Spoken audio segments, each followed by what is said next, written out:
الفجر educational foundation, آؤ اپنے رب کی طرف۔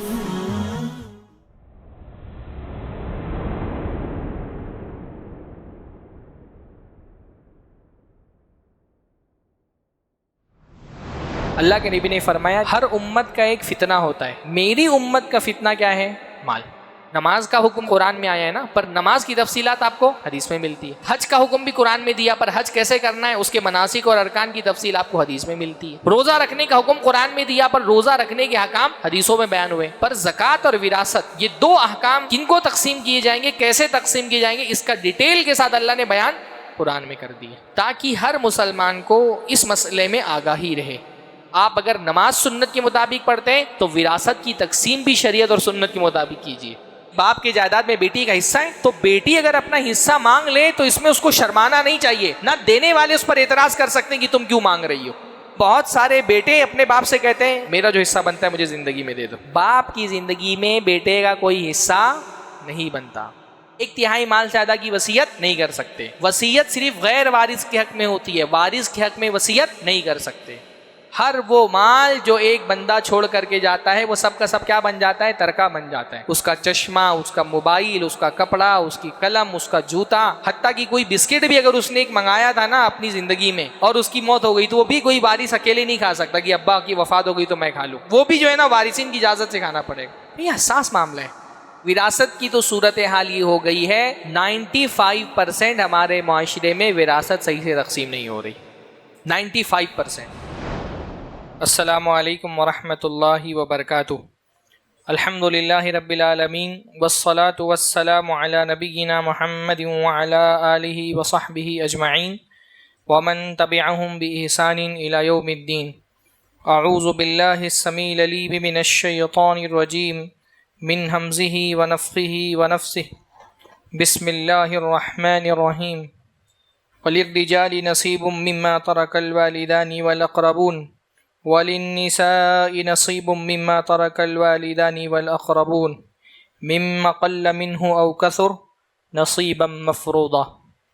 سب سے پہلے ہر طرح کی حمد اور ثنا، تعریف و توصیف، عظمت اور بزرگی، کبریائی اور بڑائی اللہ رب العزت کے لیے لائق اور زیبا ہے، جس نے دنیا میں ہم کو امتحان کے لیے پیدا کیا ہے، اور دنیا میں کچھ چیزیں ہمارے امتحان کے لیے پیدا کی ہیں۔ اللہ نے ہم کو امتحان کے لیے بنایا ہے اور کچھ چیزوں کو دنیا میں ہمارے امتحان کے لیے پیدا کیا ہے۔ وہ چیزیں جن سے دنیا میں اللہ رب العالمین ہمارا امتحان لے رہا ہے، ایک بہت اہم ترین چیز ہے مال۔ مال ہماری زندگی میں اللہ رب العالمین کا بہت بڑا امتحان ہے۔ اللہ نے فرمایا انما اموالکم و اولادکم فتنہ، تمہارا مال اور تمہاری اولاد تمہارے لیے فتنہ ہے۔ فتنہ کا مطلب آزمائش، فتنہ مطلب امتحان، فتنہ مطلب جس چیز کے ذریعے سے اللہ تعالیٰ بندے کے ایمان کو جانچتا ہے، اس کی اللہ تعالیٰ کے ساتھ وفاداری کو ٹٹولتا ہے کہ بندہ اللہ تعالیٰ کے احکام کا کتنا پابند ہے۔ تو مال دنیا میں ہمارا بہت بڑا امتحان ہے، خاص طور پہ اس امت کا بہت بڑا امتحان ہے۔ اللہ کے نبی نے فرمایا لِكُلِّ أُمَّةٍ فِتْنَةٌ وَفِتْنَةُ أُمَّتِي الْمَالِ۔ ہر امت کا ایک فتنہ ہوتا ہے، میری امت کا فتنہ کیا ہے؟ مال۔ یعنی میری امت میں سب سے زیادہ لوگوں کی آزمائش کس سے ہوگی؟ مال کے ذریعے سے ہوگی۔ سب سے شدید آزمائش لوگوں کی کس میں ہوگی؟ مال میں ہوگی۔ اور یہ مال کی آزمائش دونوں طرح سے ہوگی۔ مال میں آزمائش اس سے بھی ہے کہ مال کہاں سے کمایا، اور مال میں آزمائش اس کی بھی ہے کہ مال کہاں پر خرچ کیا۔ یعنی آپ تصور کریں کہ مال کا امتحان کتنا بڑا امتحان ہے کہ قیامت کے دن جو 5 سوالات ہوں گے جن کا جواب دیے بغیر آدم کی اولاد کو قدم ہلانے کی اجازت نہیں ہوگی، ان 5 سوالوں میں سے 2 سوال مستقل صرف مال کے بارے میں ہوں گے۔ وَأَمَّ مَالِهِ مِنْ أَيْنَ اكْتَسَبَهُ وَفِيمَا أَنْفَقَهُ، آدمی سے اس کے مال کے بارے میں پوچھا جائے گا، مال کہاں سے کمایا اور کہاں خرچ کیا۔ اس لیے مال کے معاملے میں بندے کو بہت زیادہ اللہ تعالیٰ سے ڈرنا چاہیے۔ قیامت کے دن بہت بڑی تعداد میں جہنم میں جانے والے ایسے لوگ ہوں گے جو مال کے معاملے میں خود کو اللہ کی نافرمانی سے نہیں بچا پائیں گے۔ ایسے بھی اللہ تعالیٰ کے بندے ہوں گے جو نماز میں پاس ہو جائیں گے, روزوں میں, حج میں, زکوٰۃ میں بھی پاس ہو جائیں گے, مالی معاملات میں آ کر کے پھنس جائیں گے. یعنی حدیث ہے نا اللہ کے رسول صلی اللہ علیہ وسلم کی بہت مشہور, کہ قیامت کے دن ایک آدمی آئے گا اور وہ نمازیں لے کر کے آئے گا, روزے لے کر کے آئے گا, وہ زکوٰۃ لے کر کے آئے گا, لیکن اس حال میں آئے گا کسی کو گالی دی ہوگی, کسی پر تہمت لگائی ہوگی, وَأَكَلَ مَالَ هَذَا, کسی کا مال کھایا ہوگا, وَسَفَكَ دَمَ هَذَا, کسی کا خون بہایا ہوگا. نماز, روزہ, حج, زکوٰۃ میں نہیں پھنسے گا, وہاں تو وہ نکل جائے گا, وہاں پر وہ نکل جائے گا, وہاں پر نہیں پھنسے گا. پھنسے گا کہاں پہ؟ مال کے معاملے میں آ کر کے پھنس جائے گا. کسی کا مال کھا کر کے بیٹھا ہوگا, اس کی وجہ سے جہنم میں چلا جائے گا. اپنی نیکیاں اس کو دینی پڑے گی, اور نیکیاں کم پڑ گئی تو اس کو گناہ لاد کر کے اللہ اس کو جہنم میں ڈال دے گا. اللہ ہم سب کو محفوظ رکھے.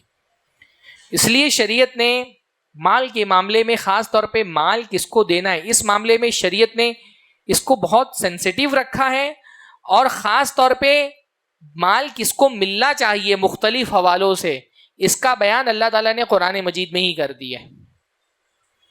مال کا حقدار کون ہوگا الگ الگ صورتحال پہ, اس کا بیان اللہ تعالیٰ نے قرآن مجید کے اندر ہی کر دیا ہے. خاص طور پہ مال کی تقسیم کے دو مرحلے بہت اہم ہوتے ہیں, ایک زکوٰۃ کی تقسیم اور ایک وراثت کی تقسیم, ہے نا.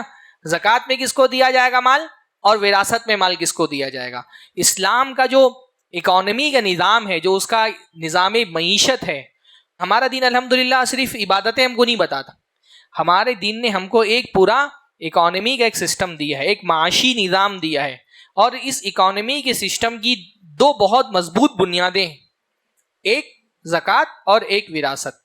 یہ اسلام کے معاشی نظام کی جو دو بنیادیں ہیں, جو اسلام کے اکانومی کے سسٹم کی یہ دو جو پلرز ہیں, یہ اگر صحیح بنیادوں پہ قائم ہو جائے نا, بہت حد تک ہم غریبی کو کنٹرول کر سکتے ہیں.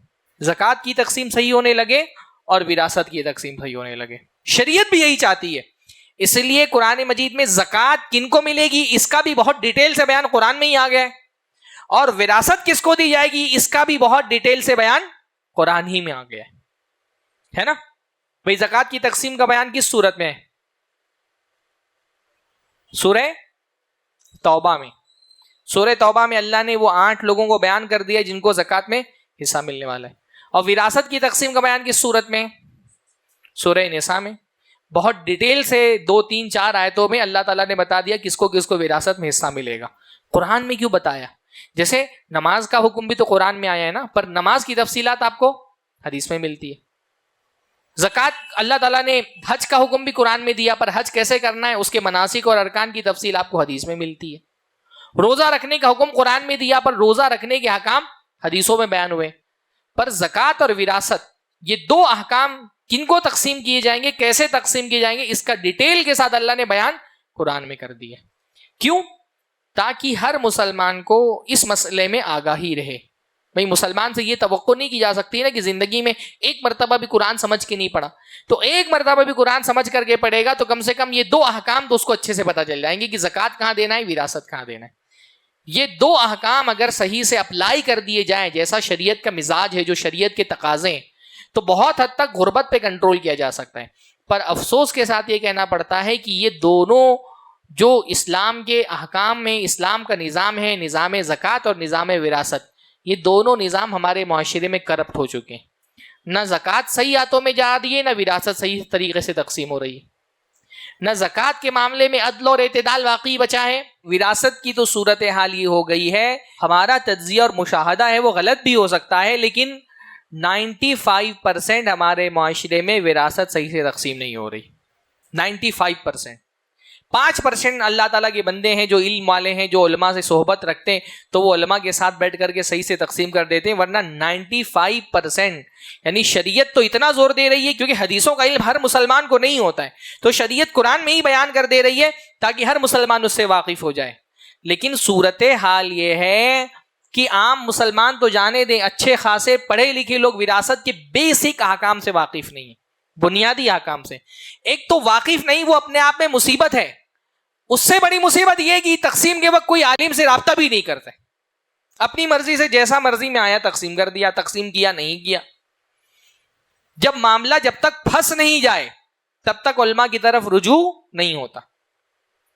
اور رجوع بھی کب ہوتا ہے؟ وہ رجوع کرتا ہے جس کا اپنا پھنسا ہوا ہے. جو لے کے بیٹھا ہے وہ نہیں کرتا. جس کو نہیں مل رہا ہے وہ رجوع کرتا ہے, اور وہ بھی چاہتا ہے کہ کوئی ایسا فتویٰ نکل کے مل جائے کہ مجھے مل جائے. تو یہ بہت بڑا مسئلہ ہے کہ وراثت کے احکام ہم کو بیسک احکام نہیں پتہ ہے. آپ صرف وہ 5-6 آیتیں جو وراثت سے متعلق ہیں, صرف وہ آیتیں سورۃ النساء کی انشاءاللہ یہاں گھر سے جائیں گے جب صرف اس کا ترجمہ پڑھیں. کتنی تاکید ہے. یوصیکم اللہ شروعاتی ہو رہی ہے, اللہ تم کو وصیت کرتا ہے. یعنی ایک ہوتا ہے حکم دیتا ہے اللہ, ایک ہوتا ہے نصیحت کرتا ہے اللہ. وصیت جو ہے وہ کسی چیز کے حکم میں اگر تاکید پیدا کرنا ہو تو اس کے لیے وصیت کا لفظ آتا ہے نا. اللہ تعالیٰ امرکم اللہ بھی یہ کہا جا سکتا تھا کہ اللہ تم کو حکم دیتا ہے. حکم دیتا ہی نہیں کہا, حکم میں جب تاکید ہو تو اس کو کہا جاتا ہے اللہ کی وصیت ہے تمہارے لیے.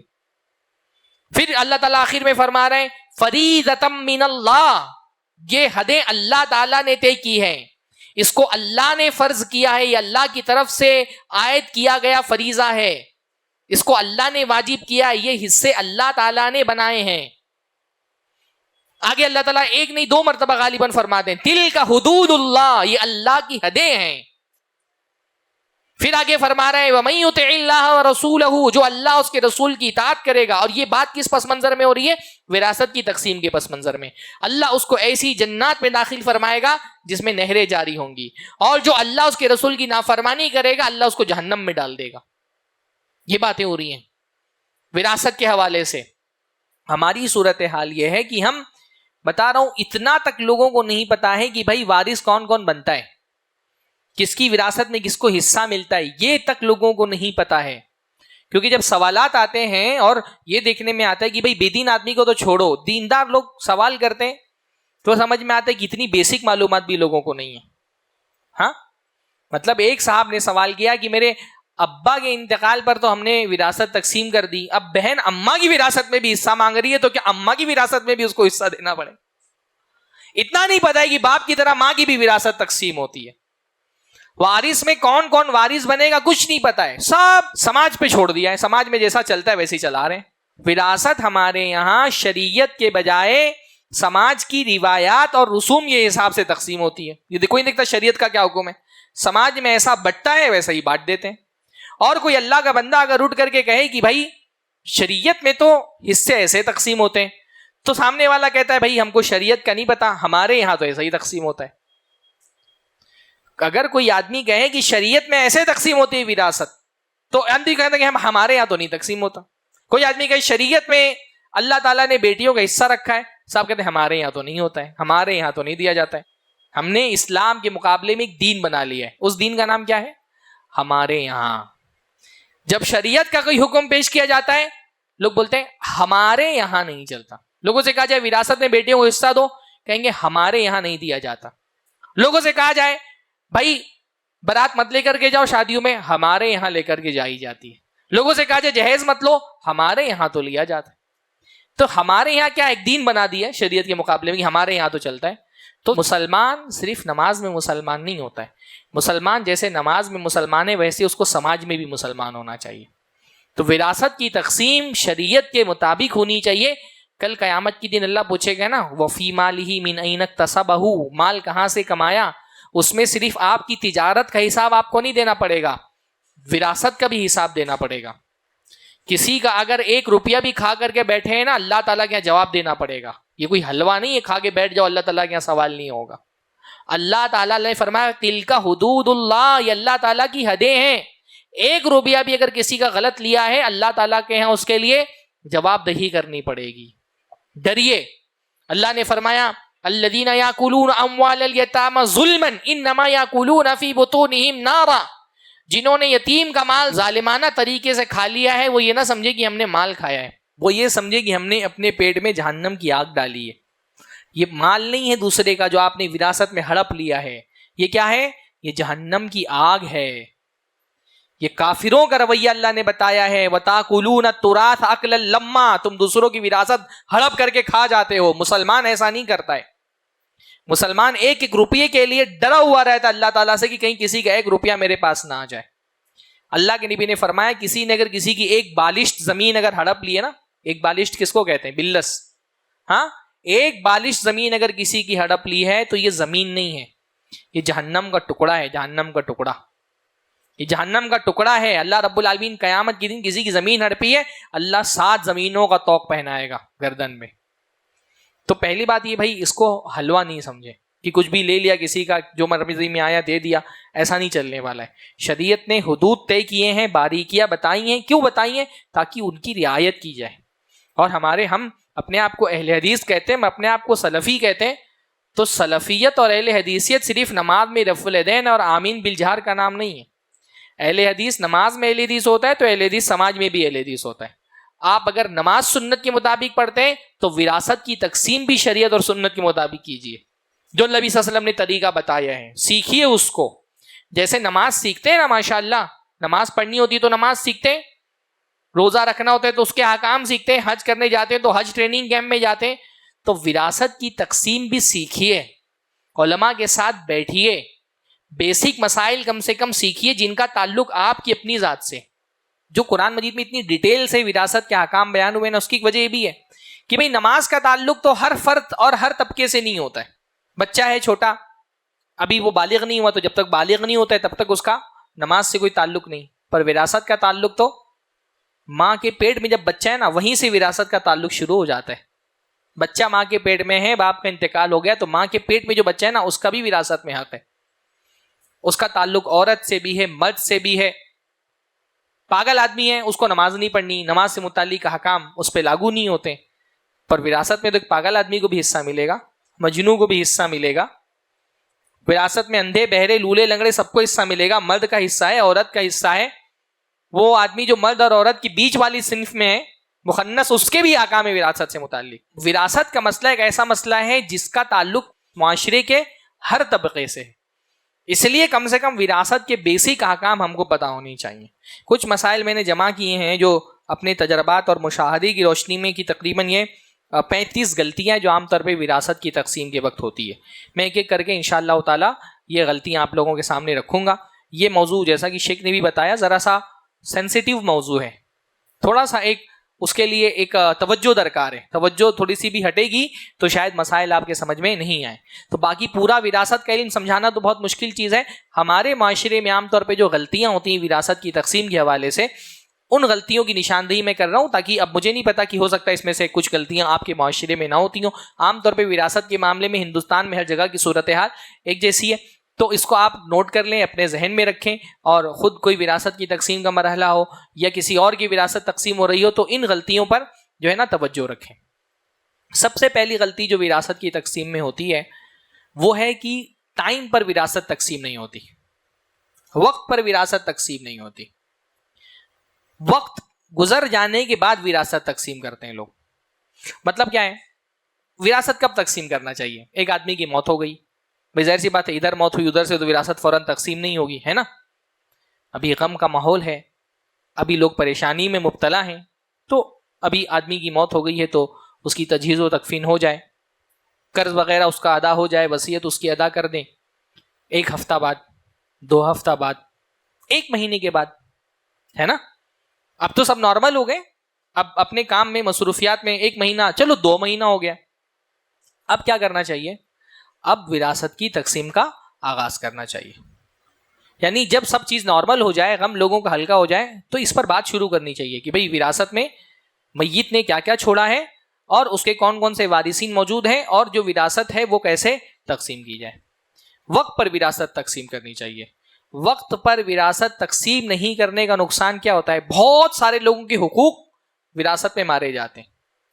جن کا حق ہے مار لیا جاتا ہے. بعض مرتبہ ایسا ہوتا ہے کہ سارے وارثین میں ایک ہی وارث ہے جس نے ساری پراپرٹی کنٹرول کر کے رکھی ہے، اب وہ اکیلے فائدہ اٹھا رہے، دوسرے وارثین محروم ہیں اس میں سے. وقت پر وراثت تقسیم کریے. وقت پر وراثت نہیں تقسیم ہونے کا ایک نقصان کیا ہوتا ہے؟ جب وقت گزر جاتا ہے تو تنازعات جنم لیتے ہیں، اختلافات ہونے لگتے ہیں، اور اختلافات کی وجہ سے پھر لڑائیاں شروع ہو جاتی ہیں، آپسی تعلقات خراب ہو جاتے ہیں. مطلب یہ دیکھنے میں آتا ہے بعض علاقوں میں کہ 1 نسل 2 نسل 3 نسلیں گزر جاتی ہیں، وراثت تقسیم ہی نہیں ہوئی. اب اس میں جو وارثین تھے جن کو ملنا چاہیے تھا ان کو وراثت میں حصہ ملا نہیں، وہ بھی فوت ہو جاتے ہیں. پھر ان کے وارثین کون ہیں, اس میں سے بھی کوئی نہ کوئی فوت ہو جاتا ہے. یعنی 2-3 نسلوں تک وراثت تقسیم ہی نہیں ہوئی ہے. اور جب اختلافات شروع ہوتے ہیں تو لوگ مولوی صاحب کے پاس آتے ہیں, اور 3 نسلوں سے جو وراثت نہیں تقسیم ہوئی ہے مولانا سے جاتے ہیں 10 منٹ میں سب سلجھا کر کے دے دو. اتنا حلوہ تھوڑی ہے. اب پورا شجرہ نکالنا پڑتا ہے, کس کی کب وفات ہوئی وہ سب کو یاد ہی بھی نہیں رہتا ہے, کس کی وفات کب ہوئی, اس کی وفات کے وقت اس کے کون سے وارثین موجود تھے, لوگوں کو بتانا بھی نہیں آتا ہے, مسائل بھی لوگوں کے سمجھ میں نہیں آتے ہیں. تو مسئلہ یہ ہوتا ہے کہ اگر ٹائم پر آپ وراثت تقسیم کر دیں تو سب سے بڑا فائدہ یہ ہوتا ہے کہ حقدار کو وقت پر اس کا حق مل جاتا ہے. ورنہ بہت سارے حقوق غصب ہونے کی وجہ یہ ہے کہ وراثت ٹائم پہ نہیں تقسیم ہوئی. اور دوسرا یہ کہ بہت تنازعات سے بچ جاتے ہیں لوگ, بہت سارے مسائل میں الجھن نہیں ہوتی ہے. تو وقت پر وراثت تقسیم کرنے کا مزاج بنانا چاہیے. یہ کوئی عیب کی بات نہیں ہے, یہ بھی ایک جو ہے نا وہ بہت بڑا مسئلہ ہوتا ہے. یہ دوسرا مسئلہ ہے کہ بھائی اگر ایک آدمی ہے, اس کی وفات ہو گئی, اس کے وارثین میں سے کوئی اگر اپنا حق مانگ لے تو وہ کوئی گناہ کا کام نہیں کر رہا ہے, وہ کوئی قطع رحمی نہیں کر رہا, وہ کوئی گھر میں ڈرار نہیں ڈال رہا ہے. اس کا حق ہے, وہ مانگ رہا ہے, اس کو دے کر کے اس کا حصہ دو جو اس کا بن رہا ہے. وہ آپ کا تھوڑی مان رہا ہے, وہ تو اپنا حق مانگ رہا ہے نا. پر یہ ہوتا ہے نا کہ جیسے باپ کا انتقال ہو گیا, اب ایک بڑا بھائی ہے, اس کی ضرورت ہے پیسے کی, اگر وہ اپنا حق مانگ لے دوسرے بھائی ناراض ہو جاتے ہیں, گھر میں درار ڈال رہے ہیں, قطع رحمی کر رہا ہے, رشتہ توڑنے والا ہے. نہیں بھائی, اس کا حق ہے, اس کو اس کا حق دو. بہن اپنا حصہ مانگ لے, لوگ ناراض ہو جاتے ہیں. اپنا حصہ مانگنا کوئی عیب کی بات نہیں ہے.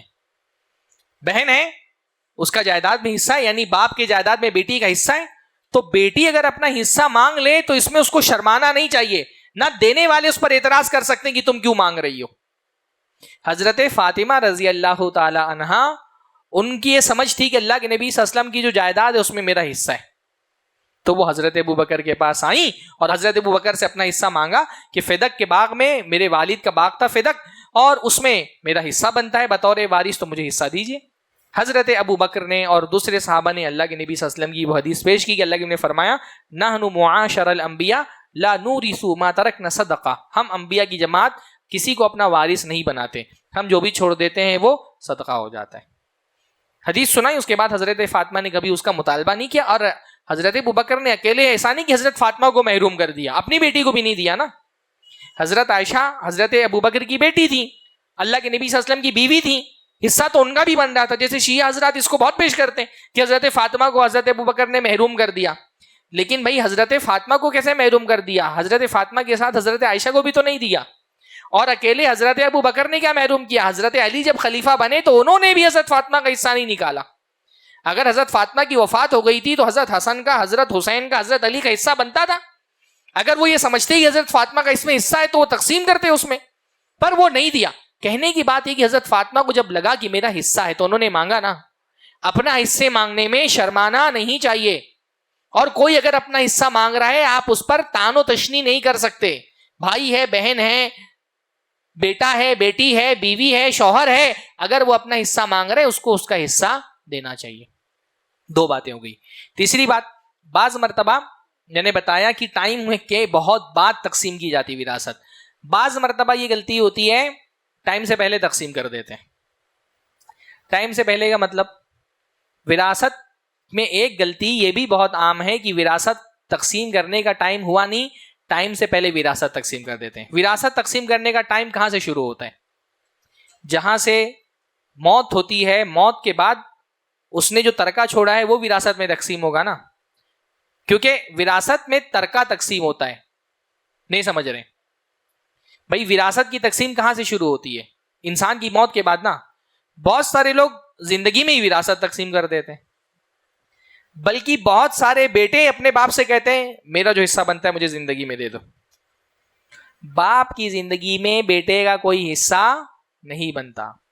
وراثت کب تقسیم ہوگی؟ انسان کے مرنے کے بعد نا. ابھی وہ زندہ ہے تو اس کا پورا مال اس کا ہے, وہ جو چاہے اس مال سے کرے. بیٹا ہی نہیں بول سکتا میرا حصہ مجھے دو. باپ کی زندگی میں بیٹے کا کوئی حصہ نہیں ہے. سمجھ میں آ رہی ہے بات نا؟ جب تک باپ زندہ ہے پورا مال اس کا ہے, وہ کھائے, کمائے, اڑائے, جیسا خرچ کرنا ہے خرچ کرے, اس میں کسی بھی بیٹے کا حصہ نہیں ہے. حصہ کب ہوگا؟ مرنے کے بعد. جو مال چھوڑ کر کے جائے گا وہ تقسیم کیا جائے گا. بھائی قرآن کی آیت ہے نا, للرجال نصیب مما ترک الوالدان والاقربون وللنساء نصیب مما ترک الوالدان والاقربون. مردوں کا حصہ ہے اس مال میں سے جو والدین اور رشتہ دار چھوڑ کر کے چلے گئے. تارا کا مطلب کیا ہوتا ہے؟ ترک کر دینا، چھوڑ دینا. جو چھوڑ کر کے وفات پا گئے اس میں حصہ ہے، اور عورتوں کا حصہ ہے اس مال میں جو والدین اور رشتہ دار چھوڑ کر کے وفات پا گئے.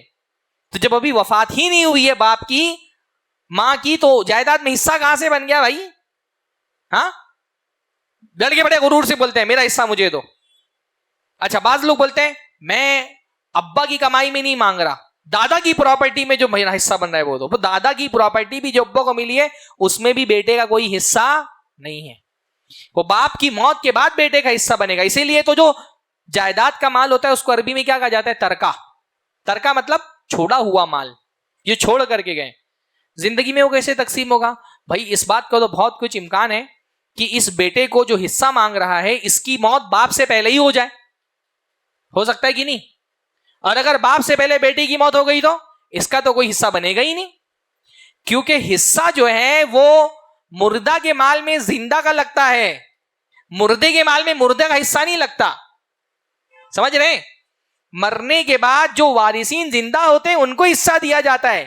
مرنے والے سے پہلے ہی جو وارث مر چکا اس کا تو حصہ ہی نہیں بنے گا. تو باپ سے پہلے اگر بیٹے کا انتقال ہو گیا تو بیٹے کا تو ویسے کوئی حصہ نہیں بنے گا، بلکہ الٹا بیٹے کے مال میں باپ کا حصہ بن جائے گا. تو ہمارے لڑکے بڑے غرور سے کہتے ہیں میرا حصہ دے کر کے الگ کرو. کائے کا حصہ ہے؟ تمہارا کوئی حصہ نہیں ہے، وراثت میں حصہ نہیں. اچھا، باپ اگر اپنی زندگی میں اپنا مال تقسیم کرنا چاہے تو کر سکتا ہے، پر یہ بطور وراثت نہیں تقسیم کرے گا بلکہ بطور ہدیہ تقسیم کرے گا. وہ وراثت کی تقسیم نہیں ہوگی، وراثت تو مرنے کے بعد ہی تقسیم کی جا سکتی ہے. زندگی میں اپنی اولاد کو ہدیہ دے سکتا ہے. پر ہدیے میں اور وراثت میں فرق کیا ہے؟ وراثت میں اولاد کے درمیان برابری نہیں. وراثت میں بیٹے کو بیٹی کا ڈبل ملے گا، للذکر مثل حظ الانثیین. پر ہدیہ جب تقسیم کرے گا اپنی زندگی میں تو اس میں جتنا بیٹے کو دیا اتنا ہی بیٹی کو دینا پڑے گا، اس میں پھر کمی زیادتی نہیں کر سکتا. اللہ کے نبی صلی اللہ علیہ وسلم کے پاس ایک صحابی آئے کہ اللہ کے نبی صلی اللہ علیہ وسلم میں نے اپنے بیٹے کو یہ گھوڑا ہدیے میں دیا ہے، آپ اس پر گواہ بن جائیں. اللہ کے رسول نے فرمایا کیا ساری اولاد کو دیا ہے؟ یہ نہیں کہا سارے بیٹوں کو دیا ہے. کیا فرمایا؟ کیا ساری اولاد کو دیا ہے؟ کہا نہیں اللہ کے نبی. تو اللہ کے نبی نے فرمایا اعدلوا بین اولادکم، اپنی اولاد کے درمیان عدل کرو، میں ظلم پر گواہ نہیں بنوں گا. یہ نہیں کہا بیٹوں کے درمیان عدل کرو، کیا کہا؟ اولاد کے درمیان عدل کرو. تو اولاد میں بیٹا بھی آتا ہے اور بیٹی بھی آتی. تو اگر یہ بیٹے کو بتایا جائے کہ یہ جو حصہ مانگ رہے ہو نا، ابا نے اگر زندگی میں تقسیم کیا تب بیٹی کو بھی اتنا ہی دینا پڑے گا جتنا بیٹے کو دیا ہے، تب اس کا دماغ کھلے گا. ہاں، ویسے تو وراثت میں بیٹی کو بیٹے کا آدھا ملے گا، لیکن اگر زندگی میں باپ اگر اپنی پراپرٹی بانٹ رہا ہے تو پھر سب کو ہدیے میں آپ کمی زیادتی نہیں کر سکتے. اولاد کے درمیان عدل کا معاملہ تو شریعت میں اتنا حساس اور سینسیٹیو ہے کہ ایک صحابی اللہ کے نبی کے پاس بیٹھے ہوئے تھے، بیٹا آیا تو اس کو گود میں بٹھا لیا اور بیٹی آئی تو اس کو بغل میں بٹھا دیا. تو اللہ کے نبی نے فرمایا حل عدلت بینہما، تم نے دونوں کے درمیان عدل کیوں نہیں کیا؟ اگر بیٹے کو گود میں بٹھایا تو بیٹی کو بھی گود میں بٹھاؤ.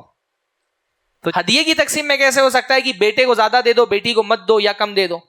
اگر زندگی میں باپ ہدیہ بانٹ رہا ہے، اپنی پراپرٹی تقسیم کر رہا ہے، تو جتنا بیٹے کو دے گا اتنی ہی بیٹی کو دینا پڑے گا.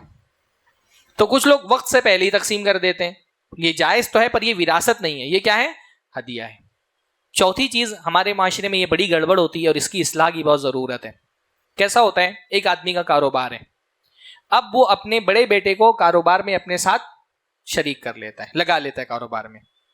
جب کاروبار میں لگا رہا ہے نا تب طے نہیں کرتا کہ کس حیثیت سے لگا رہا ہے. بس گھر کا کاروبار ہے، بیٹا کالج والج پڑھ لیا یا نہیں پڑھ رہا ہے تو اس کو اپنے ساتھ کاروبار میں شریک کر دیا، اس کا بھی اپنا خرچہ پانی چل رہا ہے، بیٹا بھی ساتھ میں کام کر رہا ہے.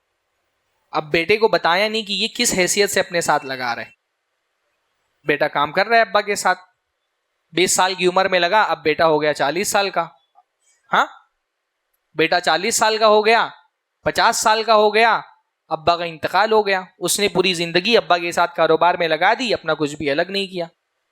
اب 50-60 سال کی عمر میں جب ابا کا انتقال ہوا، اب جو بیٹا تھا اس کی اولاد ہو گئی، اس کا گھر بار ہو گیا، اور اس نے تو اپنی پوری زندگی ابا کے کاروبار میں لگا دی، اپنا کچھ الگ نہیں کیا. جب ابا کا انتقال ہوا تو اس کے اور بھی چھوٹے بھائی ہیں جو ابھی جوان ہوئے ہیں، انہوں نے کاروبار میں کوئی محنت نہیں کی ہے. بیٹے نے محنت کر کے کاروبار ابا کا کھڑا کیا ہے. اب یہ جو بھائی ہیں یہ کہتے ہیں بھائی جتنا حصہ بڑے بھائی کا لگے گا اتنا ہی میرا بھی لگے گا، کیونکہ بیٹے تو سب برابر ہیں، بیٹوں میں تو حصہ ایسے ہی بٹے گا. بھائی یہ بولتا ہے کہ بھائی میں نے جو 40 سال 50 سال جو میں ابا کے ساتھ کام کرتا رہا ہوں، 30 سال 25 سال، تو اس کا میرا معاوضہ کہاں جائے گا؟ اور اس میں بہت اختلاف ہوتا ہے، لڑائیاں ہوتی ہیں، لوگ مولوی کے پاس پہنچ جاتے ہیں. اس لیے یہ بہت ضروری ہے کہ اگر آپ بیٹے کو اپنے ساتھ کاروبار پہ لگا رہے ہیں، اس کی حیثیت طے کر دیں.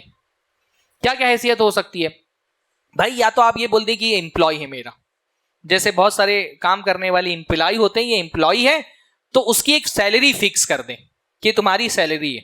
ہاں، وہ چاہے سیلری آپ اس کے ہاتھ میں دیں یا اکاؤنٹ میں اس کے جمع کرتے رہیں، لیکن اس کی ایک سیلری فکس کر دیں کہ بھئی یہ تمہاری سیلری ہے، تو تمہارا جو محنت کر رہے ہو اس کا معاوضہ تم کو مل رہا ہے. یا پھر دوسری صورت یہ ہو سکتی ہے کہ بیٹے کو کاروبار میں لگاؤ پارٹنر کی حیثیت سے، تو اس کو بتا دو کہ تم پارٹنر ہو، 20%، 10%، 40%، 50%، اتنا حصہ کاروبار میں تمہارا ہے.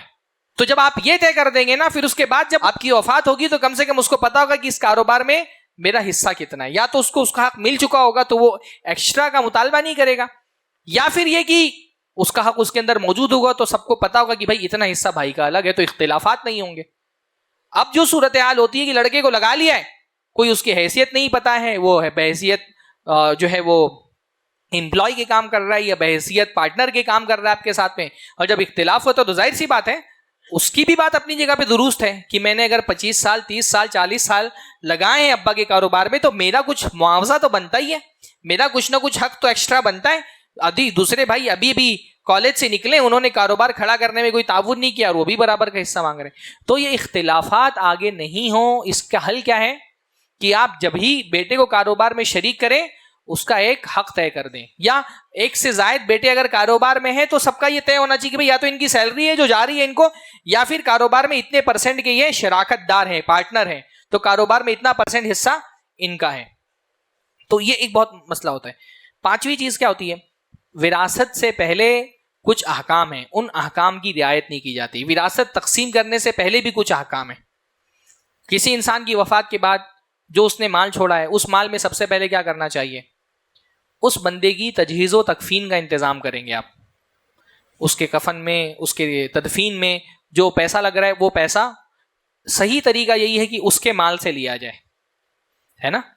خاص طور پہ اگر ایک آدمی زندگی بھر اپنے پیسے کی کمائی سے اپنا کپڑا پہنتا رہا، موت کے بعد اس کی غیرت کا تقاضا یہ ہے کہ اس کے پیسے کا ہی کفن اس کو پہنایا جائے. جب اس نے زندگی میں کسی کا لیا ہوا نہیں پہنا، کسی کے صدقے کا مال سے اپنا کپڑا نہیں پہنا، تو موت کے بعد کیوں اس کو صدقے کا کفن پہنا رہے ہو؟ اس کو اس کے پیسوں کا کفن پہناؤ. بھائی زندگی بھر اس نے پیسہ کمایا ہے تو مرنے کے بعد کیوں دوسرے کا دیا ہوا کفن وہ پہنے؟ حضرت مصعب ابن عمیر رضی اللہ تعالیٰ عنہ کی جب وفات ہوئی تو غریب تھے، ان کے گھر والوں نے ان کو نکال دیا تھا. تو جب ان کا کفن تیار کیا گیا ان کے کپڑے سے تو کیا ہو گیا؟ سر ڈھانکتے تھے تو پیر کھل جاتا تھا، پیر ڈھانکتے تھے تو سر کھل جاتا تھا. تو کیا صحابہ میں ایسے لوگ نہیں تھے کہ تھوڑا سا کپڑا اور دے دیتے اور ان کا پیر ڈھانک دیا جاتا؟ تھے نا، اتنا تو دے سکتے تھے لوگ نا. لیکن کیا ہوا بھائی؟ جب یہ زندگی میں کسی کا مانگ کر کے نہیں پہنے ہیں تو مرنے کے بعد دوسرے کا کپڑا کیوں پہنایا جائے ان کو؟ تو ان کا چہرہ ڈھانک دیا گیا اور پیر پر گھاس ڈال دی گئی، اسخر گھاس. تو ایک آدمی کے کفن کا، اس کی تدفین کا جو پیسہ جا رہا ہے اس نے کمایا ہے، اتنا سب کچھ دنیا میں بنایا ہے، تو بہتر ہے کہ اس کی تجہیز و تکفین کا انتظام اس کے اپنے پیسوں سے کیا جائے. وصیت کر دینا چاہیے لوگوں کو یہ بات. ٹھیک ہے، تدفین کا انتظام ہو گیا، تجہیز و تکفین ہو گئی. اب کیا کرنا ہے؟ دوسرا مرحلہ ہے جو اس کے اوپر قرضے باقی ہیں، پہلے اس کے مال میں سے وہ قرضے ادا کرو، ہے نا. ہمارے یہاں تو یہ ہوتا ہے بعض مرتبہ کہ قرض خواہ آتا ہے، بیٹے بولتے ہیں ابا نے لیا تھا ابا جانے. ایسا تھوڑی چلے گا. جس کا قرض لیا تھا، قرض اگر ثابت ہے، اس کا ثبوت ہے، تو وراثت تقسیم کرنے سے پہلے وہ قرضہ لوٹانا واجب ہے، ورنہ یہ بہت بڑا گناہ ہے. اللہ کے نبی صلی اللہ علیہ وسلم نے فرمایا یغفر لشہید کل ذنب الا الدین، شہید کا ہر گناہ معاف ہو جاتا ہے، اس کا قرضہ معاف نہیں ہوتا. بلکہ ایک حدیث میں فرمایا ایک آدمی اگر اللہ کے راستے میں مارا جائے، پھر زندہ ہو جائے، پھر مارا جائے، پھر زندہ ہو جائے، پھر مارا جائے، 3 مرتبہ اگر شہید ہو جائے، تب بھی اللہ تعالیٰ اس کا قرضہ معاف نہیں فرماتا ہے. قرضہ دیا ہے نہیں لوٹایا، گنہگار ہوگا. 1 دینار بھی اگر کسی کا بچا نا، اللہ کے نبی صلی اللہ علیہ وسلم ایسے آدمی کی جنازے کی نماز نہیں پڑھتے تھے جس کے ذمے قرضہ بچا ہوا.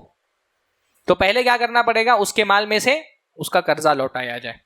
تجہیز و تکفین کا انتظام ہو گیا، قرضہ لوٹا دیا گیا. تیسرا کیا ہے؟ اس نے اگر اپنے مال میں وصیت کی ہے تو اس کی وصیت نافذ کی جائے گی. وصیت کا مطلب اگر اس نے کہا ہے میرے مرنے کے بعد میرے مال میں سے فلاں فلاں کو دے دو، تو وصیت میں سے نافذ کی جائے گی. پر وصیت کے نافذ کرنے میں کچھ چیزوں کا خیال رکھنا ہے. پہلی چیز، انسان 1/3 مال سے زیادہ کی وصیت نہیں کر سکتا. بہت مشہور حدیث ہے. اللہ کے نبی صلی اللہ علیہ وسلم کے ایک صحابی بیمار تھے، حضرت سعد ابن ابی وقاص تھے غالباً.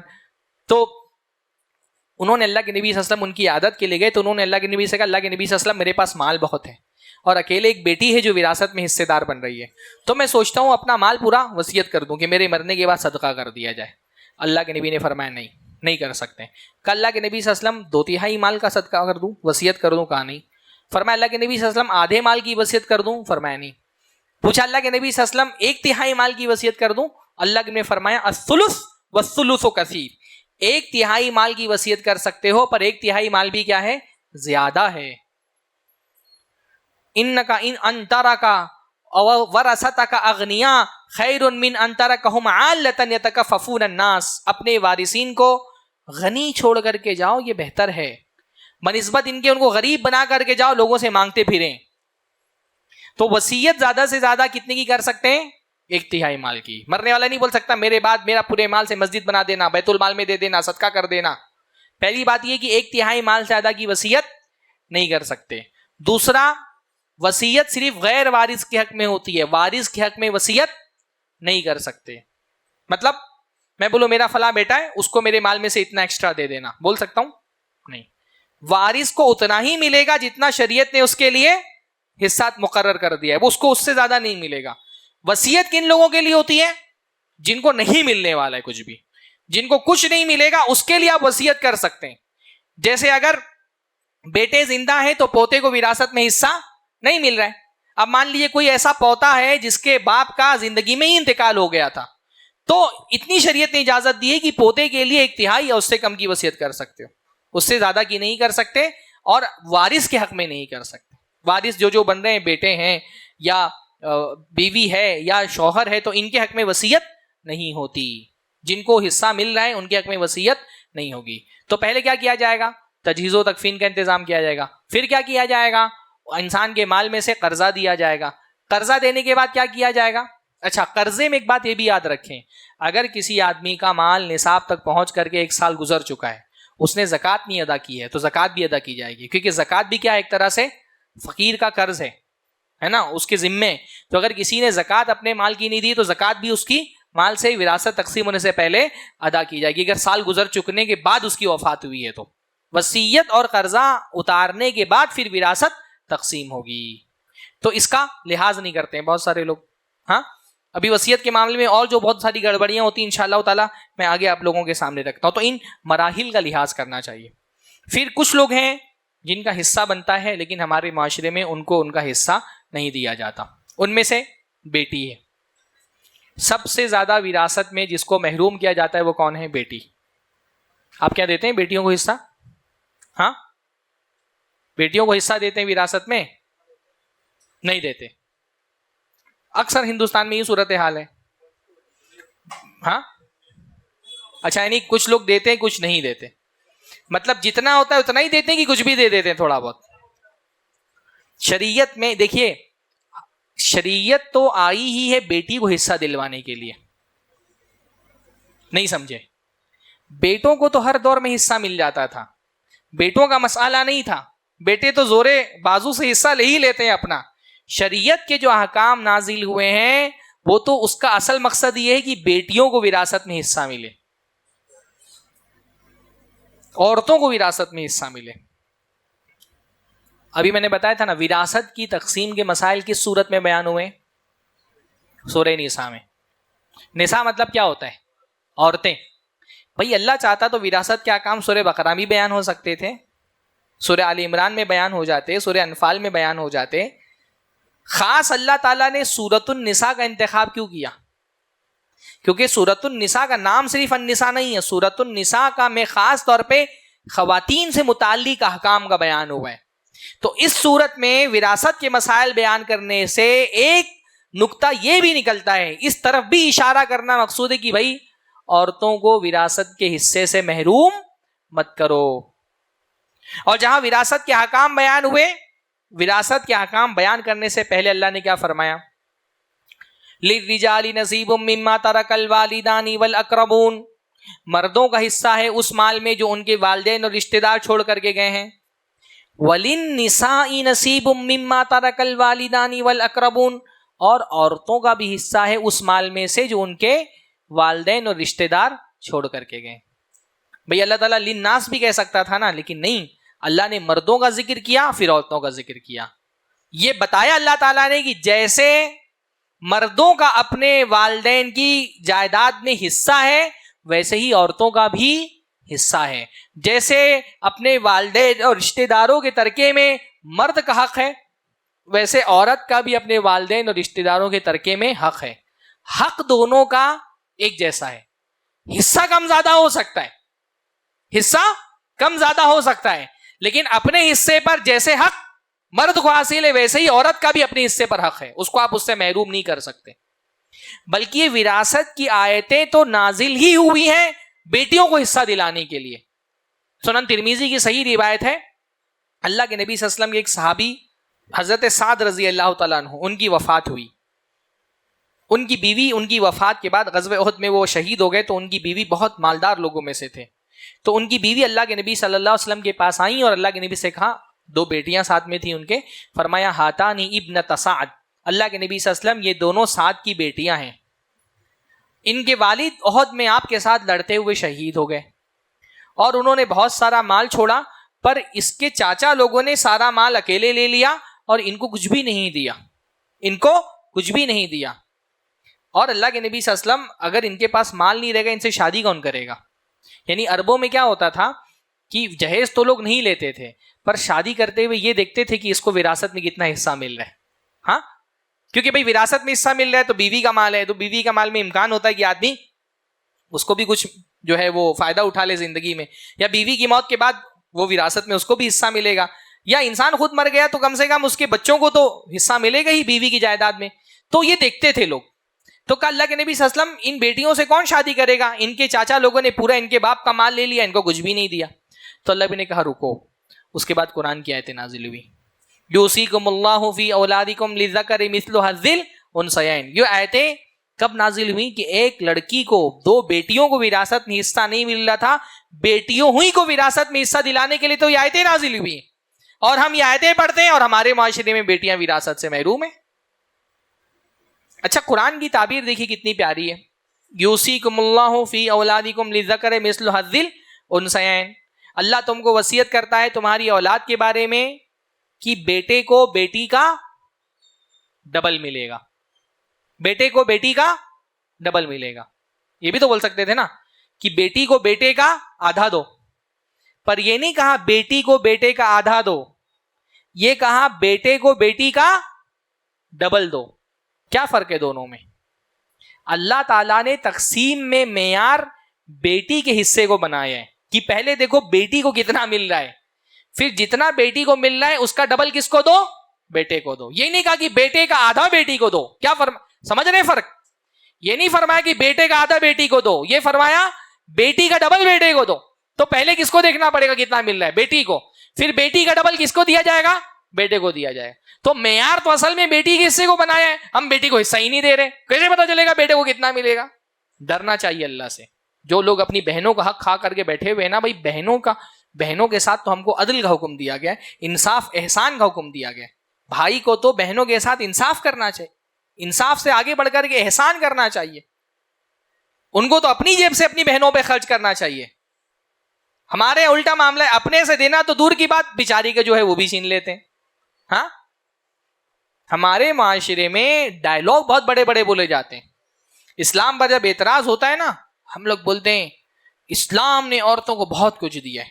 ہمارے خطیبوں کا سب سے پسندیدہ ڈائلاگ ہے, اسلام نے عورتوں کو بہت کچھ دیا ہے. بھائی اسلام نے عورتوں کو بہت کچھ دیا ہے, پر جو اسلام نے دیا ہے وہ ہم بھی دے رہے ہیں کہ نہیں دے رہے ہیں؟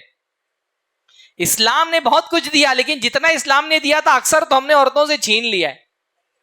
ہاں, اسلام ان کو اجازت دیتا ہے مسجد میں جاؤ, مولوی صاحب کہتے ہیں کہ مسجد میں آئے گی تو فتنہ ہوگا. اسلام کہتا ہے کہ لڑکی پیدا ہو تو خوشی مناؤ, اور مسلمان کا چہرہ اتر جاتا ہے جب وہ سنتا ہے کہ لڑکی پیدا ہوئی ہے. اسلام کہتا ہے اس کو اچھے سے مہر میں حصہ دو, خوش دلی کے ساتھ اس کو مہر دو. ہم مہر دینا تو دور کی بات ہے, الٹا اس سے جہیز لے رہے ہیں شادی کے نام پہ. اسلام کہتا ہے اس کو وراثت میں حصہ دو, ہم کھا کر کے بیٹھ گئے, سب اس کا لے لیا ہے, اور ایک لالی پاپ اس کو پکڑا دیے کہ اسلام نے عورتوں کو بہت کچھ دیا ہے. بھائی اسلام نے عورتوں کو بہت کچھ دیا ہے, پر ہم نے نہیں دیا, مسلمان نہیں دے رہا, اسلام نے دیا ہے. تو اس کو اس کا حصہ دیجیے. یہ تو ایک بڑا موضوع ہے. یہ جو لوگ بولتے ہیں نا کہ میری بہن نے معاف کر دیا ہے, کوئی معافی آفی نہیں ہوتی, سب جھوٹ ہے. 99% معافی والی بات جھوٹ ہے. کوئی عورت اپنی خوش دلی سے معاف نہیں کرتی ہے, اسے دباؤ دلوا کر کے معاف کرایا جاتا ہے. بھائی کا دباؤ ہوتا ہے, سماج کا دباؤ ہوتا ہے. دے ہی نہیں, بھائی نے کبھی بولا ہی نہیں کہ حصہ لے لے, اور بولتا ہے معاف کر دیا. بھائی تم نے کب پروسیجر فالو کیا, کب تقسیم کر کے اس کو بولا آؤ یہ میں پراپرٹی کے کاغذات بنا رہا ہوں, اس پر سائن کرو؟ کچھ کیا ہی نہیں. کبھی اس کو آفر ہی نہیں کیا, بولتی ہے بہن نے معاف کر دیا. دو تب سمجھ میں آئے گا نا کہ کیوں معاف کرے گی بھائی کوئی عورت. ہاں, بھائی ڈراتا ہے اس کو. وہ جو ہے نا, جیسے اگر میں کسی راستے میں کوئی ڈاکو آپ کو مل جائے, ہاں, اور بندوق تان کر کے آپ کو بولے چلو اپنی جیب سے موبائل پر سب نکالو, آپ نے نکال کے دے دیا. پھر اس کے بعد ڈاکو بندوق تان کر کے بولو کہ میں نے معاف کر دیا, نہیں تو جان لے لوں گا تمہاری. تو آپ نے ڈر کے مارے بول دیا میں نے معاف کر دیا, تو معاف ہو جائے گا؟ ہاں, نہیں معاف ہوگا نا. ایسے ہی بھائی کیا کرتا ہے, بہن پہ بندوق تان کر کے بولتا ہے رشتہ یا حصہ. ہاں, حصہ چاہیے یا رشتہ بچا کے رکھنا ہے. اب بہن بیچاری باپ کا انتقال ہو چکا ہے, لے دے کے اس کا سارا سہارا بھائی ہے, مشکل وقت میں وہی کام آنے والا ہے, وہی اس کا ٹھکانہ ہے. تو اگر اس سے رشتہ توڑ دے گی تو کہاں جائے گی؟ اگر کہیں شوہر نے دوسری شادی کا ارادہ کر لیا تو اس کو پیٹنے کے لیے کون آئے گا اگر بھائی سے بگاڑ کر لیا تو اپنا رشتہ بچانے کے لیے اپنا حصہ بیچاری قربان کر دیتی ہے. اور لوگ بولتے ہیں بہن نے میری معاف کر دیا. سب ہمارے یہاں جتنا معافی نا سب ڈھونگ ہے. میں اس پہ الگ سے ایک تقریر کر سکتا ہوں کہ عورتیں حصہ معاف کرتی کہ نہیں کرتی ہیں. کوئی عورت خوش دلی سے اپنا حصہ معاف نہیں کرتی ہے. کیوں معاف کرے گی بھائی؟ وہ اس کو پیسے کی لالچ نہیں ہے, اس کو پیسے کی ضرورت نہیں ہے, اس کے بچے بھوکے مر رہے ہوتے ہیں, اس کا شوہر کا کام نہیں چل رہا ہوتا ہے, اس کے ابا کی کروڑوں کی پراپرٹی بھائی لے کر کے بیٹھا ہوا ہے, کیوں معاف کرے گی وہ؟ کیا اس کے لیے اس کے شوہر اور اس کے بیٹوں سے زیادہ اہم ہوتا ہے اس کا بھائی؟ معاف آپ کچھ نہیں کرتی ہیں, یہ سب بہانہ ہوتا ہے. یہ بہانے ہو سکتا ہے دنیا میں آدمی کی فیس سیونگ کے لیے کافی ہو, پر اللہ تعالیٰ کے یہاں تو وہ یہ بہانوں سے نہیں بچ پائے گا. تو بہرحال یہ تو ایک الگ موضوع ہے, اس پہ تو میں 2 گھنٹے کی تقریر کر سکتا ہوں الگ سے, کبھی انشاءاللہ بات کروں گا. تو بیٹی ہے جو عام طور پہ جس کا جو ہے نا وہ حصہ کھا لیا جاتا ہے. پھر اس کے بعد بہت سارے کیسز ایسے آتے ہیں جس میں ماں باپ کو حصہ نہیں دیا جاتا. ماں اور باپ, اگر کسی کی موت کے وقت اس کی ماں یا اس کا باپ زندہ ہے, لازماً ان کو وراثت میں حصہ ملے گا, ان کو کوئی بھی محروم نہیں کر سکتا ہے. 6 لوگ ایسے ہیں, ان میں سے کوئی بھی اگر آدمی کی وفات کے وقت زندہ ہے تو ان کو لازماً حصہ ملے گا. بیوی, شوہر, بیٹا, بیٹی, ماں اور باپ, یہ 6 لوگوں کبھی بھی محروم نہیں کیا جا سکتا ہے. اگر کسی انسان کی موت کے وقت ان 6 لوگوں میں سے کوئی بھی ایک زندہ ہے تو ان کو وراثت میں حصہ ملے گا. دوسرے جو رشتہ دار ہیں ان کو کبھی مل سکتا ہے, کبھی نہیں ملے گا. جیسے بھائی ہیں, بہن ہیں, اگر بیٹا زندہ ہے تو بھائی بہن کو حصہ نہیں ملے گا. اگر بیٹے کی وفات ہو گئی تو بھائی بہن کو حصہ ملے گا. لیکن یہ 6 لوگ ہیں جن کو ہمیشہ وراثت میں حصہ ملے گا. ان میں سے کون ہے؟ ماں ہے, باپ ہے. پر دیکھنے میں کیا آتا ہے, کبھی کبھی ایسا ہوتا ہے جوان بیٹے کی موت ہو گئی, اس کی بیوی ہے, 2-3 بچے ہیں, اور اس کی بوڑھی ماں زندہ ہے. تو بیوی کیا کرتی ہے, پورا مال اپنے حصے میں لے کر کے رکھ لیتی ہے, اس کی ماں کو کچھ دیتی ہی نہیں ہے. حالانکہ ماں اگر زندہ ہے تو اس کا حصہ لگے گا نا. کتنا حصہ لگے گا ماں کا؟ ہاں, ایک 1/6, چھٹا حصہ ہے نا. ماشاء اللہ, بارک اللہ فیکم. کم لوگ جواب دے پاتے ہیں, ہاں, کیونکہ پتہ ہی نہیں ہم کو. اور اگر ماں اور باپ دونوں زندہ ہے تو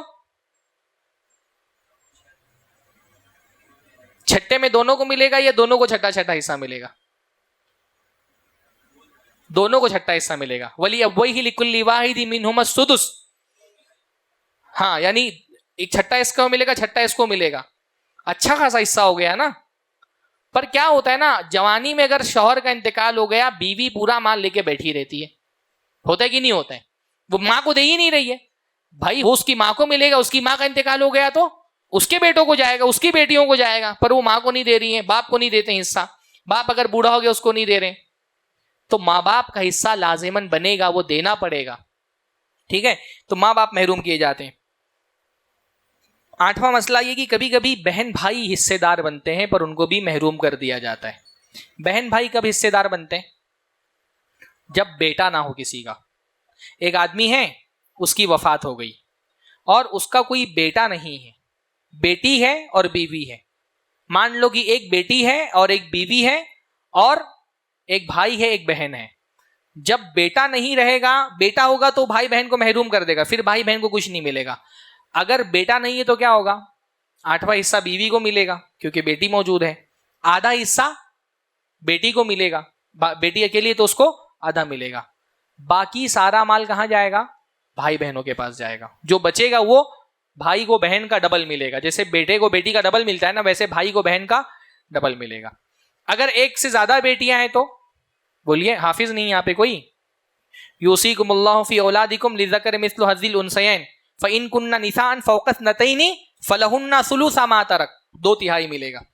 اگر ایک آدمی کی وفات ہو گئی اور اس کی ایک سے زیادہ بیٹیاں ہیں اور ایک بیوی ہے اور ایک بھائی ہے, ایک بہن ہے, تو کیا ہوگا؟ 8واں حصہ بیوی کو, 2/3 مال, 2/3 مال بیٹیوں میں تقسیم ہوگا. باقی جو مال بچے گا وہ کہاں جائے گا؟ وہ بھائی بہن کو ملے گا. پر ہمارے یہاں آج تک میں نے کوئی ایک کیس نہیں دیکھا جس میں بیٹیوں نے اپنے چاچا اور پھوپھی کو مال میں حصہ دیا ہو.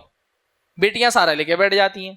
آپ نے دیکھا ہے کوئی کیس کہ جہاں بیٹا نہ ہو اور بیٹیوں نے باپ کے مال میں اپنے چاچا کو اور پھوپھی کو حصہ دیا ہو؟ چاچا پھوپھی کا حصہ بن رہا ہے بھائی, وہ شریعت نے حصہ طے کیا ہے, وہ اپنی مرضی سے حصہ طے نہیں ہوا ہے, تو ان کو حصہ ہی نہیں دیتے ہیں, لوگ لے کر کے بیٹھ جاتے ہیں. تو بھائی بہن بھی بہت سارے کیسز میں محروم ہوتے ہیں. اسی طرح سے بعض صورتحال میں دادا دادی بھی حصے دار بنتے ہیں. باپ نہیں ہے تو دادا کو حصہ ملے گا, بعض صورتوں میں دادی کو بھی حصہ ملے گا. اس لیے جب وراثت تقسیم ہو رہی ہو اور آپ مسئلہ پوچھنے کے لیے جائیں, اور اگر دادا دادی وراثت کے وقت زندہ ہیں تو آپ لکھ کر کے دیں کہ دادا دادی زندہ ہیں. پھر وہ جو مفتی ہے وہ دیکھے گا کہ دادا دادی کو حصہ مل رہا ہے کہ نہیں مل رہا ہے. یعنی باپ نہیں ہے تو دادا کو حصہ ملے گا. ایک ایسا کیس آیا اپنے پاس کہ باپ نہیں تھا, پوچھا اس کو, گیا باپ ہے کہاں؟ نہیں. کہا دادا ہے کہاں ہے؟ تو کہ اس میں لکھا کیوں نہیں کہ دادا ہے؟ کہا وہ بس ان کا آخری ٹائم چل بھائی, وہ 1 سیکنڈ بھی زندہ رہا تو بھی اس کا حصہ بنے گا.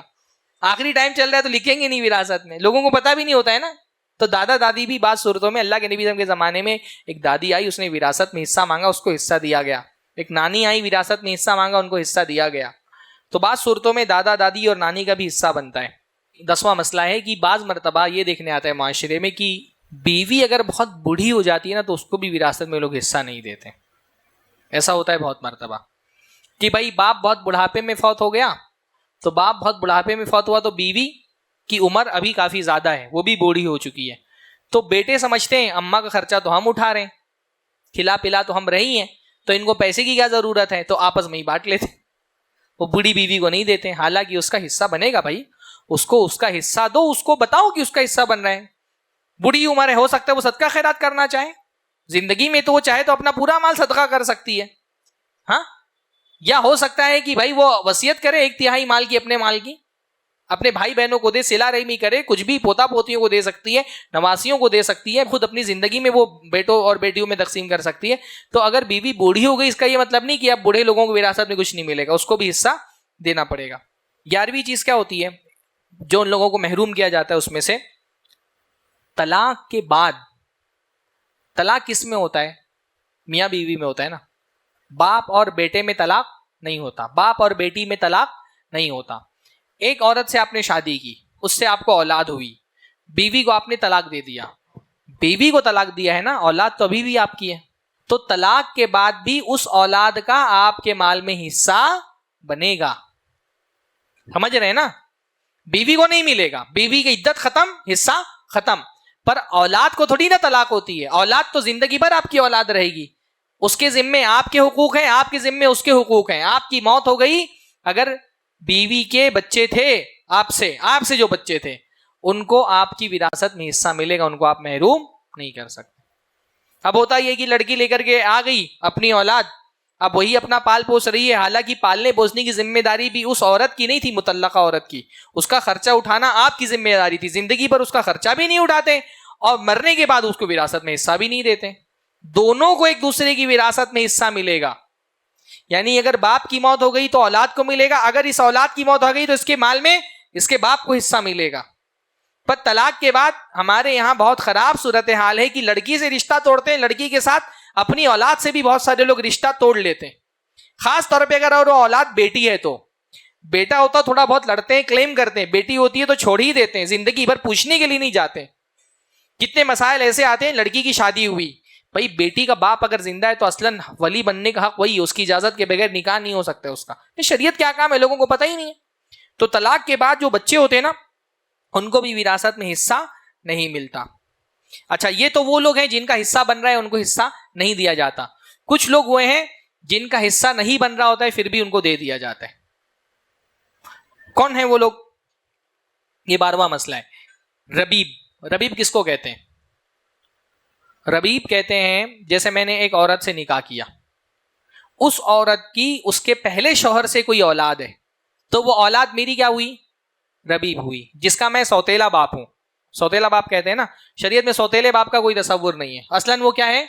وہ میری ربیب ہے. لڑکا ہے تو ربیب ہے, لڑکی ہے تو اس کو ربیبہ کہا جاتا ہے. تو میری بیوی کے پہلے شوہر سے جو اولاد ہیں میرے مال میں اس کا کوئی حصہ نہیں.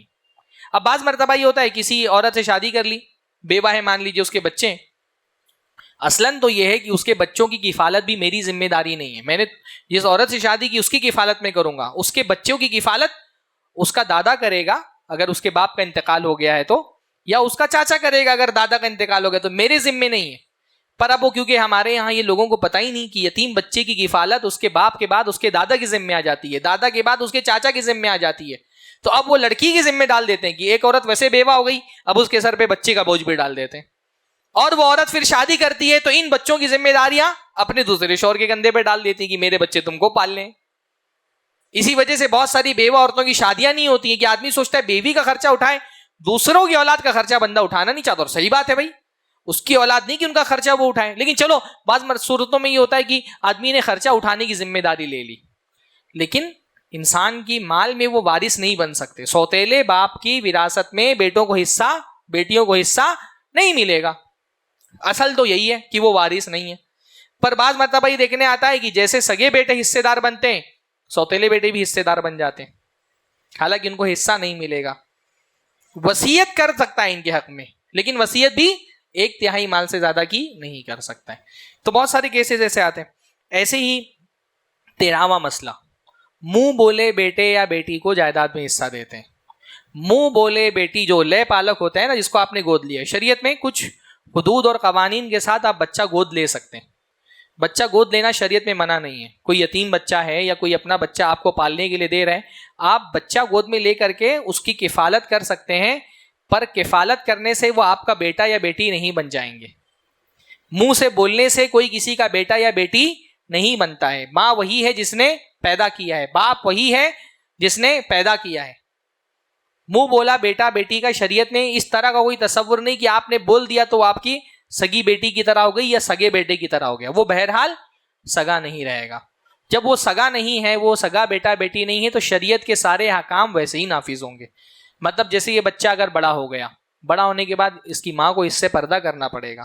گرچہ آپ نے منہ بولا بیٹا قرار دیا ہے, منہ بولا بیٹا بولنے سے پردے کے احکام ختم نہیں ہوں گے, سوائے اس کے کہ آپ اس کو دودھ پلا دیں یا آپ کی بہن اس کو دودھ پلا دے. بہن دودھ پلا دے گی تو یہ کیا ہو جائے گی؟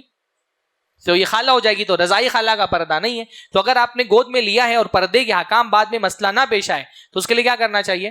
بچے کو کسی ایسے رشتہ دار سے دودھ پلوا دینا چاہیے یا خود دودھ پلا دینا چاہیے, تاکہ بعد میں جا کر کے پردے کا مسئلہ نہ ہو. تو ٹھیک ہے, پردے کے حکام تو ختم ہو جائیں گے اگر دودھ پلا دیا, پر رضائی رشتہ داروں کو حصہ نہیں ملتا ہے.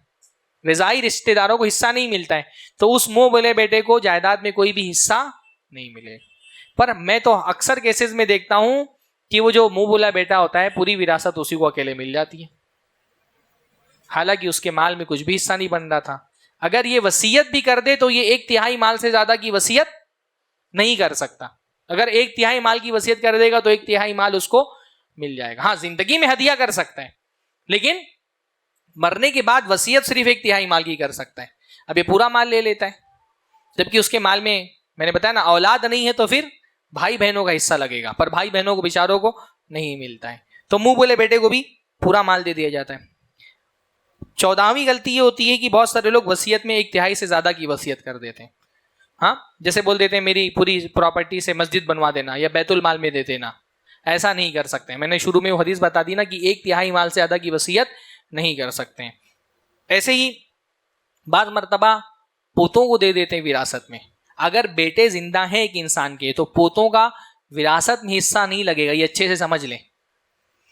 جیسے میرے مان لیجئے 3 بیٹے 4 بیٹے ہیں. 4 بیٹوں میں سے بڑے بیٹے کی شادی ہو گئی, اس کی اولاد ہے میری زندگی میں, اور بڑے بیٹے کی وفات ہو گئی میری زندگی میں. اس کی وفات کے بعد میری وفات ہوئی تو میری وفات کے وقت میرے 3 بیٹے زندہ ہیں اور بڑا بیٹا مجھ سے پہلے وفات پا چکا ہے اور اس کی اولاد زندہ ہے. تو میرے مرنے کے بعد بڑے بیٹے کی جو اولاد ہے میرے پوتے ہیں ان کو میری وراثت میں حصہ نہیں ملے گا. یہ اس لیے سمجھنا ضروری ہے کہ بعض مرتبہ دادا کو لگتا ہے ملے گا تو وصیت نہیں کرتا اور وہ یہ سمجھتا ہے کہ ملے گا, اور اس کے بعد مرنے کے بعد چاچا لوگ بولتے ہیں وراثت میں حصہ نہیں ہے تو وہ بیچارہ بچے محروم ہو جاتے ہیں بعض مرتبہ. تو دادا کو یہ سمجھنا چاہیے کہ پوتوں کو بیٹوں کے ہوتے ہوئے وراثت میں حصہ نہیں ملتا. تو اگر وہ یہ چاہتا ہے کہ مرنے کے بعد اس کو کچھ ملے تو پوتوں کے نام وصیت کر دے کہ میری جائیداد میں اتنا حصہ میرے پوتوں کو دے دیا جائے تو مل جائے گا پوتوں کو انشاءاللہ تعالی وصیت میں حصہ. لیکن اگر اس نے وصیت نہیں کی تو اس کا حصہ نہیں ملے گا. اب یہ مسئلہ کیونکہ لوگوں کو پتا نہیں ہوتا, لوگ سوچتے ہیں کہ بھائی پوتے ہیں مل جائے گا, اور بعد میں بھائی لوگ نہیں دیتے تو وہ پوتوں کے لیے بڑی محرومی ہو جاتی ہے کہ دادا جو ہے وہ کروڑ پتی ہیں اور پوتوں کے پاس رہنے کے لیے گھر تک نہیں ہے. تو شریعت نے جو 1/3 مال کی وصیت کا راستہ رکھا ہے نا وہ اسی لیے رکھا ہے کہ ایسے معاملات میں ایڈجسٹ کیا جا سکے جو محرومین ہیں ان کو. تو پوتوں کو اصلاً وراثت میں حصہ نہیں ملتا ہے.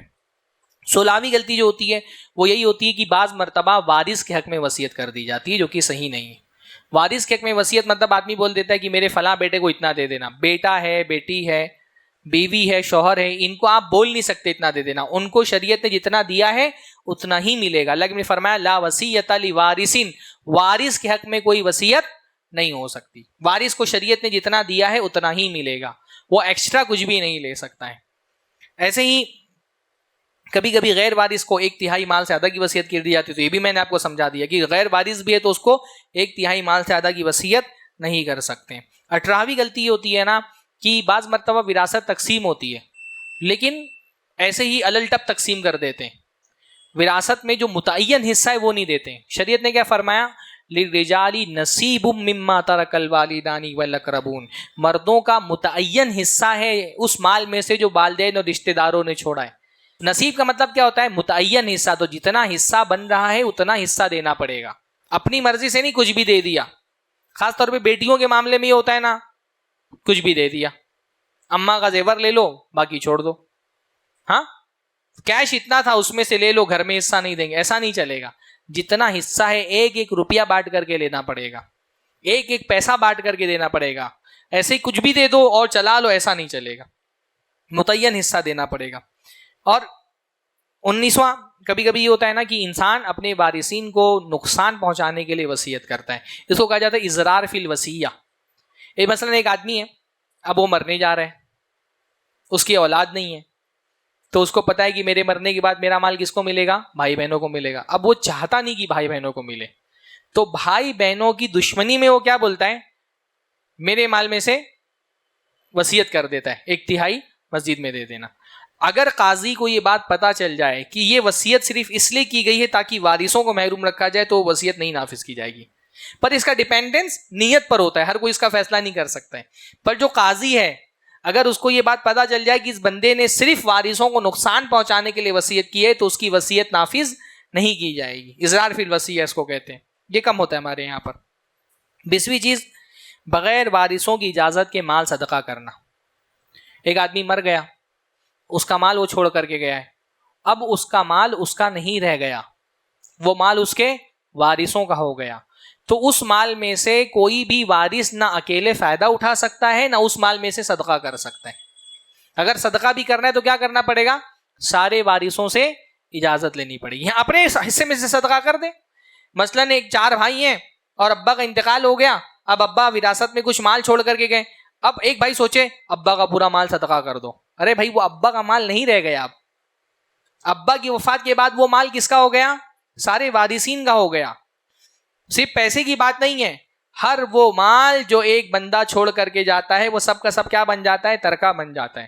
اس کا چشمہ, اس کا موبائل, اس کا کپڑا, اس کی قلم, اس کا جوتا, حتیٰ کہ کوئی بسکٹ بھی اگر اس نے ایک منگایا تھا نا اپنی زندگی میں اور اس کی موت ہو گئی تو وہ بسکٹ بھی کیا بنتا ہے؟ وہ بھی کوئی وارث اکیلے نہیں کھا سکتا کہ ابا کی وفات ہو گئی تو میں کھا لوں. وہ بھی جو ہے نا وارثین کی اجازت سے کھانا پڑے گا. بھئی حساس معاملہ ہے. ہاں, بعض اسلاف کے بارے میں آتا ہے کہ وہ ابا ان کے سکرات کے عالم میں تھے اور گھر میں چراغ جل رہا تھا. ابا وفات کے عالم میں تھے. ابا کی جیسے ہی وفات ہوئی انہوں نے چراغ بجھا دیا. کہا کہ ابا جب تک زندہ تھے یہ چراغ ان کی ملکیت ہے تو وہ فائدہ اٹھا رہے تھے اس چراغ سے. ابا کی وفات ہوتے ہی یہ چراغ اب سارے وارثین کا ہو گیا تو اکیلے میں اس چراغ کی روشنی سے فائدہ نہیں اٹھا سکتا ہوں. اتنا احتیاط کرتے تھے.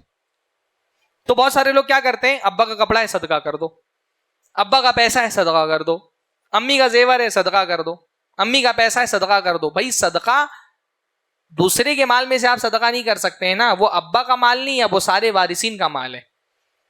تو آپ اپنے حصے میں سے صدقہ کر سکتے ہیں, لیکن جس مال میں سارے وارثین کا حصہ ہے اس میں سے آپ اپنی مرضی سے صدقہ نہیں کر سکتے جب تک سارے وارثوں سے آپ اجازت نہ لے لیں. کرنا چاہیے صدقہ. حدیث میں آتا ہے کہ جب وراثت تقسیم ہو اس میں غریب اور مسکین بھی موجود ہوتے ہیں, تقسیم کے وقت ان کو دو, محروم مت رکھو. بعض مرتبہ بھائی بہن کا حصہ نہیں بن رہا ہوتا ہے پھر بھی کچھ نہ کچھ ان کو دو, ان کا بھی دل جو ہے وہ نرم ہو. تو صدقہ کرنا چاہیے لیکن سارے وارثین کی اجازت سے, اپنی مرضی سے صدقہ نہیں کرنا چاہیے. 21واں مسئلہ یہ کہ بعض مرتبہ ہر چیز نہیں تقسیم کرتے. بہت سارے کیسز آتے ہیں اس میں کیش تقسیم کر دیا, بھائی لوگ بولتے ہیں گھر میں تو ہم رہ رہے ہیں وہ کیسے تقسیم ہوگا. ہاں بھائی گھر میں آپ رہ رہے ہیں تو یہ آپ کا پرابلم ہے. ہاں بھائی جو ہے وہ اپنا گھر میں رہ رہا ہے, کھیتی تقسیم کر دی, کیش تقسیم کر دیا, زیور تقسیم کر دیا, اور گھر کا بولتا ہے اس میں تو میں رہ رہا ہوں, اس کو میں اگر بانٹ دوں گا تو میں کہاں جاؤں گا. تو تم کہاں جاؤ گے, تمہارا پرابلم ہے. وارث ہے, اس کا حصہ ہے گھر کے اندر, اس کو اس کا حصہ دو.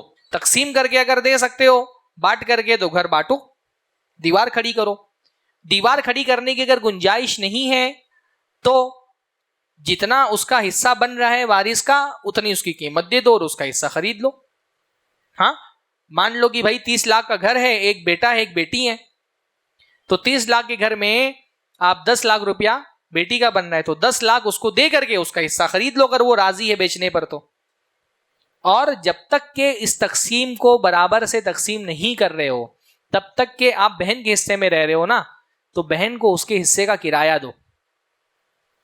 نہیں سمجھے بھائی, ایک گھر ہے اس کا کرایہ بنتا ہے 9,000 روپیہ, بھائی ہے اور بہن ہے یعنی بیٹا ہے اور بیٹی ہے. تو اب ابا کا انتقال ہو گیا, ابا کا انتقال ہوتے ہی اب اس گھر کے 1/3 پر کس کی ملکیت آ گئی؟ بیٹی کی ملکیت آ گئی. 2/3 تو تمہارا ہے اس میں تم رہ رہے ہو, پر 1/3 کس کا ہے؟ بیٹی کا ہے. تو بیٹی کو 9,000 اگر گھر کا کرایہ ہے تو 3,000 مہینے کا اس کو دو کیونکہ اس کے حصے میں تم رہ رہے ہو. اگر کھیتی باڑی ہے تو کھیتی میں جتنا اس کا ماہانہ حصہ بن رہا ہے وہ نکال کر کے دو اس کو, اگر کھیتی بک نہیں رہی ہے اور بٹ نہیں رہی ہے تو بہت سارے لوگ یہ کرتے ہیں کہ گھر بیچ دیں گے تو کہاں رہیں گے. بھائی وہ تمہارا پرابلم ہے نا, گھر بیچ دو گے تو کہاں رہو گے. مان لو اگر 4 بھائی ہوتے اور رہنے کے لیے ایک ہی گھر ہے اور ایک گھر میں 4 بھائی نہیں رہ سکتے تو کیا کرتے؟ گھر بیچ کر کے پیسہ تقسیم کرتے ہیں نا. تو ویسے ہی گھر بیچو, اس کا حصہ اس کو دو, اپنے پیسے کا جاؤ کوئی اور دوسرا گھر خرید لو, کرائے پہ جا کر کے رہو. یہ تمہارا پرابلم ہے. پر یہ کہ میں کہاں رہوں گا یہ عذر بنا کر کے بہن کا حصہ گھر کے اندر نہیں لے سکتے. باپ جو بھی چھوڑ کر کے گیا ہے سب وراثت میں تقسیم ہوگا. سمجھ رہے ہیں؟ تو یہ بہت ہوتا ہے کہ اچھا جو مطلب یہ اس میں یہ بھی کہ منافع جو آ رہا ہے وہ بھی تقسیم ہوگا. جیسے باپ اگر گھر چھوڑ کر کے گیا ہے جو کرائے پر ہے, ابھی وہ بک نہیں رہا, تو اس گھر کا جو کرایہ آ رہا ہے بعض مرتبہ کوئی ایک وارثی پورا کرایہ لے رہا ہے, یا بعض مرتبہ یہ ہوتا ہے کہ بیوی ہی اکیلے پورا کرایہ لے رہی ہے. ہاں کیونکہ بیوی زندگی میں بھی اس کو لگتا ہے شوہر کا پورا مال میرا مال ہے, مرنے کے بعد بھی اس کو لگتا ہے شوہر کا پورا مال میرا مال ہے.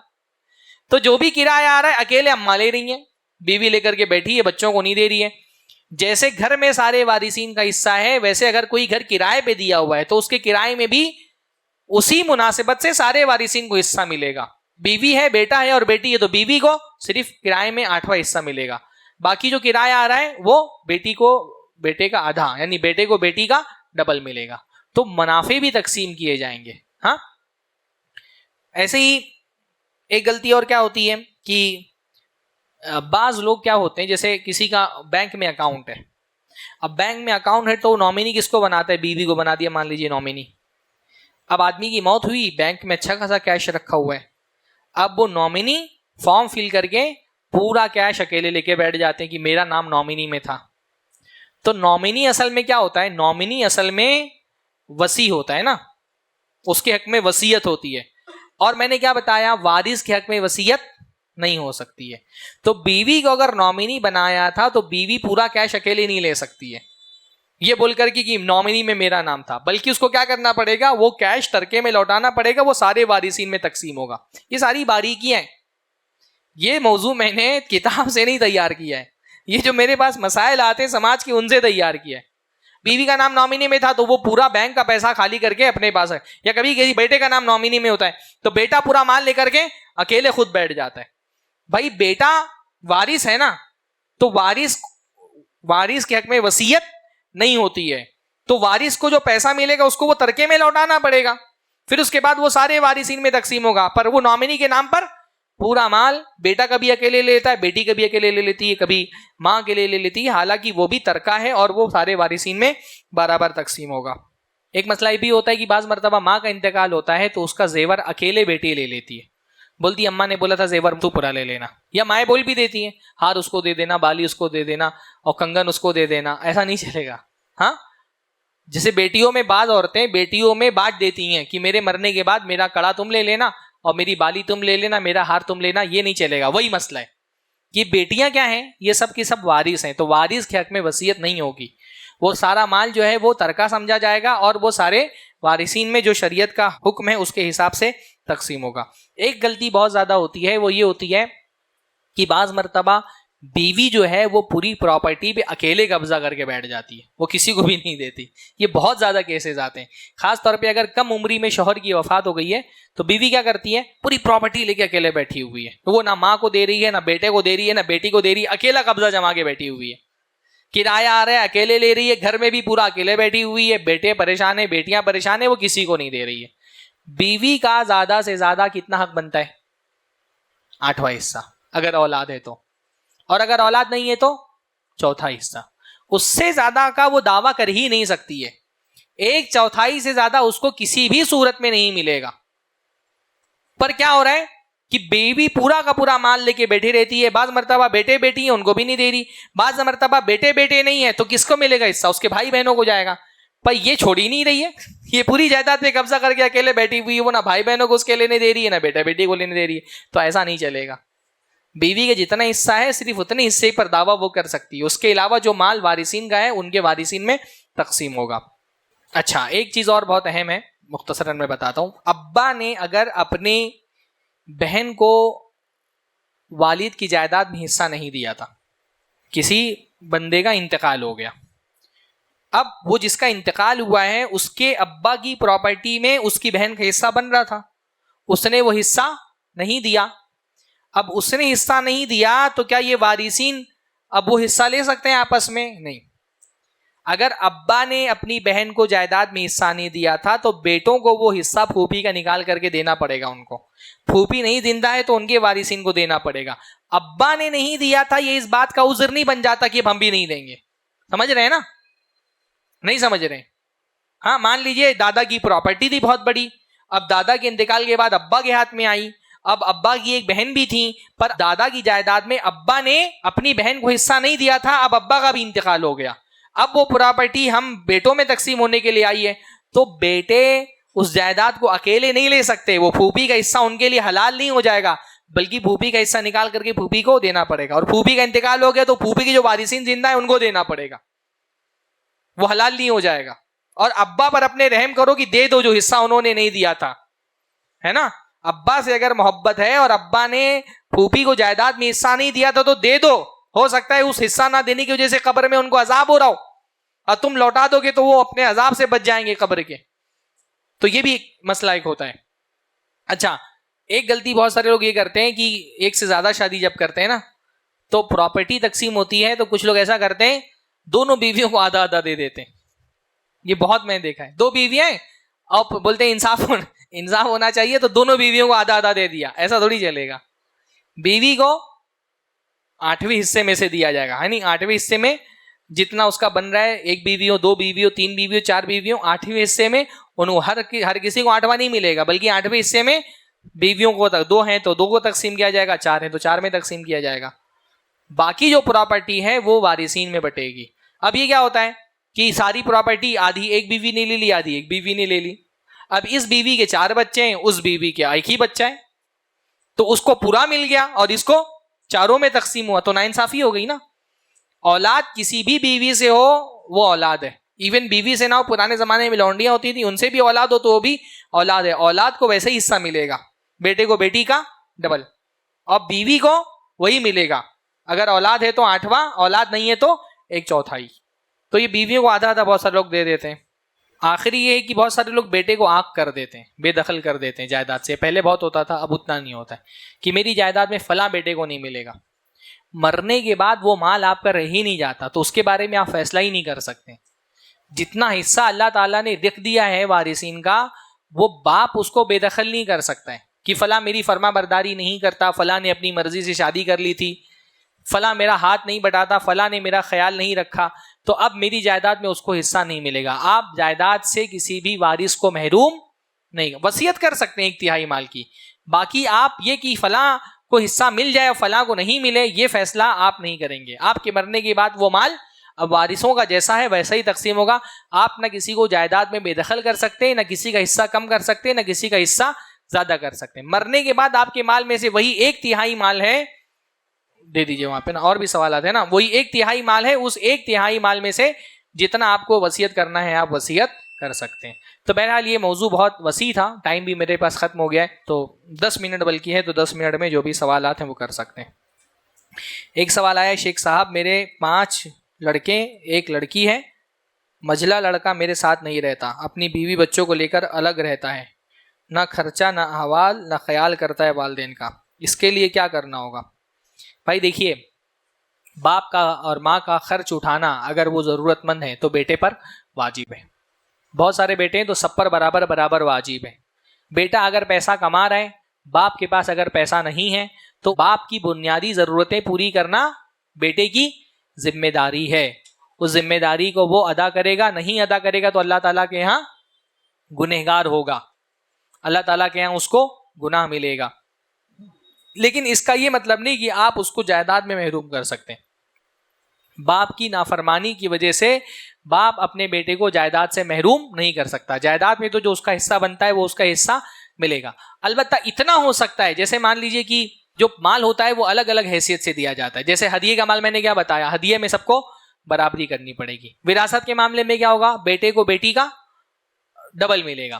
ایک مال ہوتا ہے عوض, یعنی جیسے میرے 4 بیٹے ہیں, اب میں ایک ہی بیٹے کے گھر پہ رہتا ہوں, اسی کے یہاں کھاتا ہوں, اسی کے یہاں پیتا ہوں, میرے علاج وغیرہ کا معاملہ وہی دیکھتا ہے, میری خدمت پوری وہی کر رہا ہے.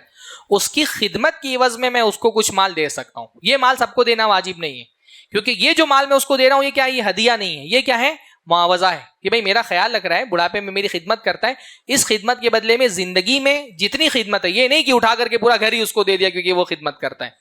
جو ایک عرف کے مطابق خدمت کا جو اس کی عوض ہو سکتی ہے, جتنا اس کو معاوضہ دے سکتے ہیں, وہ معاوضہ باپ اپنے بیٹے کو دے سکتا ہے. باقی دوسرے بیٹے جو خیال نہیں رکھنے وہ اللہ تعالیٰ کے یہاں گنہگار ہوں گے.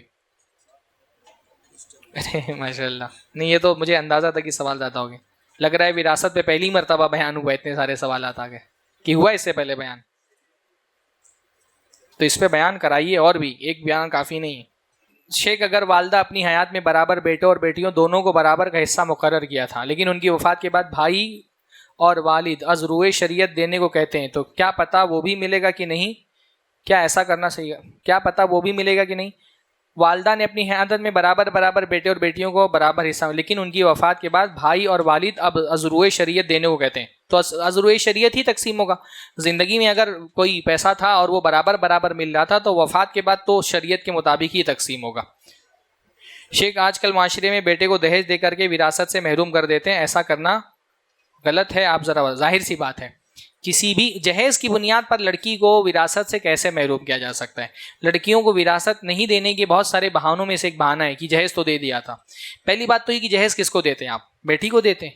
نہیں، جہیز تو آپ داماد کو دے رہے ہیں، جہیز تو آپ سسرال والوں کو دے رہے ہیں، تو دے رہے ہیں داماد کو، تو بیٹی کو کیسے محروم کر سکتے ہیں؟ ہاں اچھا، بیٹی کا جہیز سب کو یاد رہتا ہے وراثت کے وقت، تو کیا بیٹوں پہ ماں باپ خرچہ نہیں کرتے؟ بیٹے کو عام طور پہ ہمارے معاشرے میں لڑکی کو نہیں پڑھایا جاتا، لڑکے کو خوب پڑھایا جاتا ہے۔ لڑکی کو سرکاری اسکول میں ڈال دیتے ہیں، لڑکے کو کانوینٹ میں ڈالتے ہیں، خوب اس کی تعلیم پہ خرچہ ہوتا ہے۔ لڑکے کی شادی میں بھی خوب خرچہ ہوتا ہے، تو اگر لڑکی کی شادی میں خرچ ہوتا ہے تو لڑکے کی شادی میں بھی خرچ ہوتا ہے۔ تو خرچہ جو ہے وہ وراثت میں اس کو مائنس نہیں کیا جاتا۔ اگر زندگی میں کسی بیٹے پر خرچہ زیادہ آیا ہے تو اس کا یہ مطلب نہیں کہ وراثت میں اس کو حصہ کم دیا جائے گا۔ بھائی میرے دو بیٹے مان لیجئے، ایک نے انجینئرنگ کیا، ایک ڈاکٹر بن گیا، اس کی صلاحیت تھی وہ ڈاکٹر بن گیا، اب اس کو ڈاکٹری پڑھانے میں زیادہ پیسہ لگ گیا، انجینئرنگ کا اتنا پیسہ نہیں لگا، تو اب کس کا کیا مطلب؟ انجینئر کو زیادہ پیسہ ملے گا وراثت میں کیونکہ اس پہ خرچہ کم آیا ہے۔ یا ایک بچہ زندگی میں بڑا ہوا، 15-20 سال تک ابا کے ساتھ رہا، کھلایا پلایا، ایک بچہ ابھی چھوٹا سا ہی تھا، ابا کا انتقال ہو گیا، تو جو بڑا بچہ تھا وہ زیادہ دن تک کھایا، تو کیا اس کا وراثت میں حصہ کم کر دیں گے؟ زندگی میں اگر کسی کا خرچہ زیادہ ہو گیا ہے تو اس کا مطلب یہ نہیں کہ وراثت میں اس کا حصہ مائنس کر دیا جائے۔ تو جہیز اگر بیٹی کا شادی کا خرچہ بھی ہے تو بھی اس سے اس کی وراثت میں فرق نہیں پڑے گا۔ تو جہیز کی بنیاد پر دنیا کا کوئی عالم، میں چیلنج کرتا ہوں، یہ نہیں بول سکتا ہے کہ جہیز کیونکہ لڑکی کو دے دیا اس لیے وراثت میں اس کا حصہ کم کر دیا جائے۔ کوئی اس کا شرعی طور پہ کوئی اس کی بنیاد نہیں بنتی ہے، کسی مسئلہ کا کوئی عالم یہ بات نہیں کہہ سکتا ہے۔ بھائی موضوع سے متعلق جو آج کا وراثت کا موضوع ہے اس کے متعلق سوال کریے۔ زید کے 2 بیٹے ساتھ رہتے ہیں، ایک زیادہ کماتا ہے دوسرا کم، لیکن ایک گھر میں رہتے ہیں اور کھانا ایک ساتھ ہے، تقسیم کیسے کریں گے؟ بھائی کوئی بیٹا کم کماتا ہے، کوئی زیادہ کماتا ہے، کوئی خرچ زیادہ دے رہا ہے، کوئی کم دے رہا ہے، اس کا وراثت کی تقسیم پر کوئی اثر نہیں پڑے گا۔ ایک بیٹا فرما بردار ہے، ایک نافرمان ہے، ایک بوڑھا ہو گیا، ایک جوان ہے، ان سب بنیادوں پر وراثت تقسیم نہیں ہوتی ہے۔ یہ سب تو صدقہ تقسیم کرتے ہوئے دیکھا جاتا ہے، کون کم کما رہا ہے، کون زیادہ کما رہا ہے، کون غریب ہے، کون امیر ہے۔ وراثت کی تقسیم ویسی ہوگی جیسی شریعت نے رکھی ہے۔ تو اگر بیٹا ہے وہ کم کما رہا تھا، زیادہ کما رہا تھا، تقسیم ہوگی تو سب کو برابر ملے گا۔ اب مسئلہ یہ ہوتا ہے کہ بیٹا اگر پیسہ کما رہا ہے، جوائنٹ فیملی میں ہمارے یہاں یہ ہوتا ہے کہ جوائنٹ فیملی میں جو بھی آدمی پیسہ کما رہا ہے سب ایک جگہ لا کر کے جمع کر دیتے ہیں، اور یہ سمجھا جاتا ہے بھائی جتنا بھی پیسہ کماؤ سب جمع کرو۔ یہ بیٹے کی ذمہ داری نہیں ہے کہ جتنا پیسہ کمائے سب لا کر کے ابا کے ہاتھ میں دے یا امی کے ہاتھ میں دے۔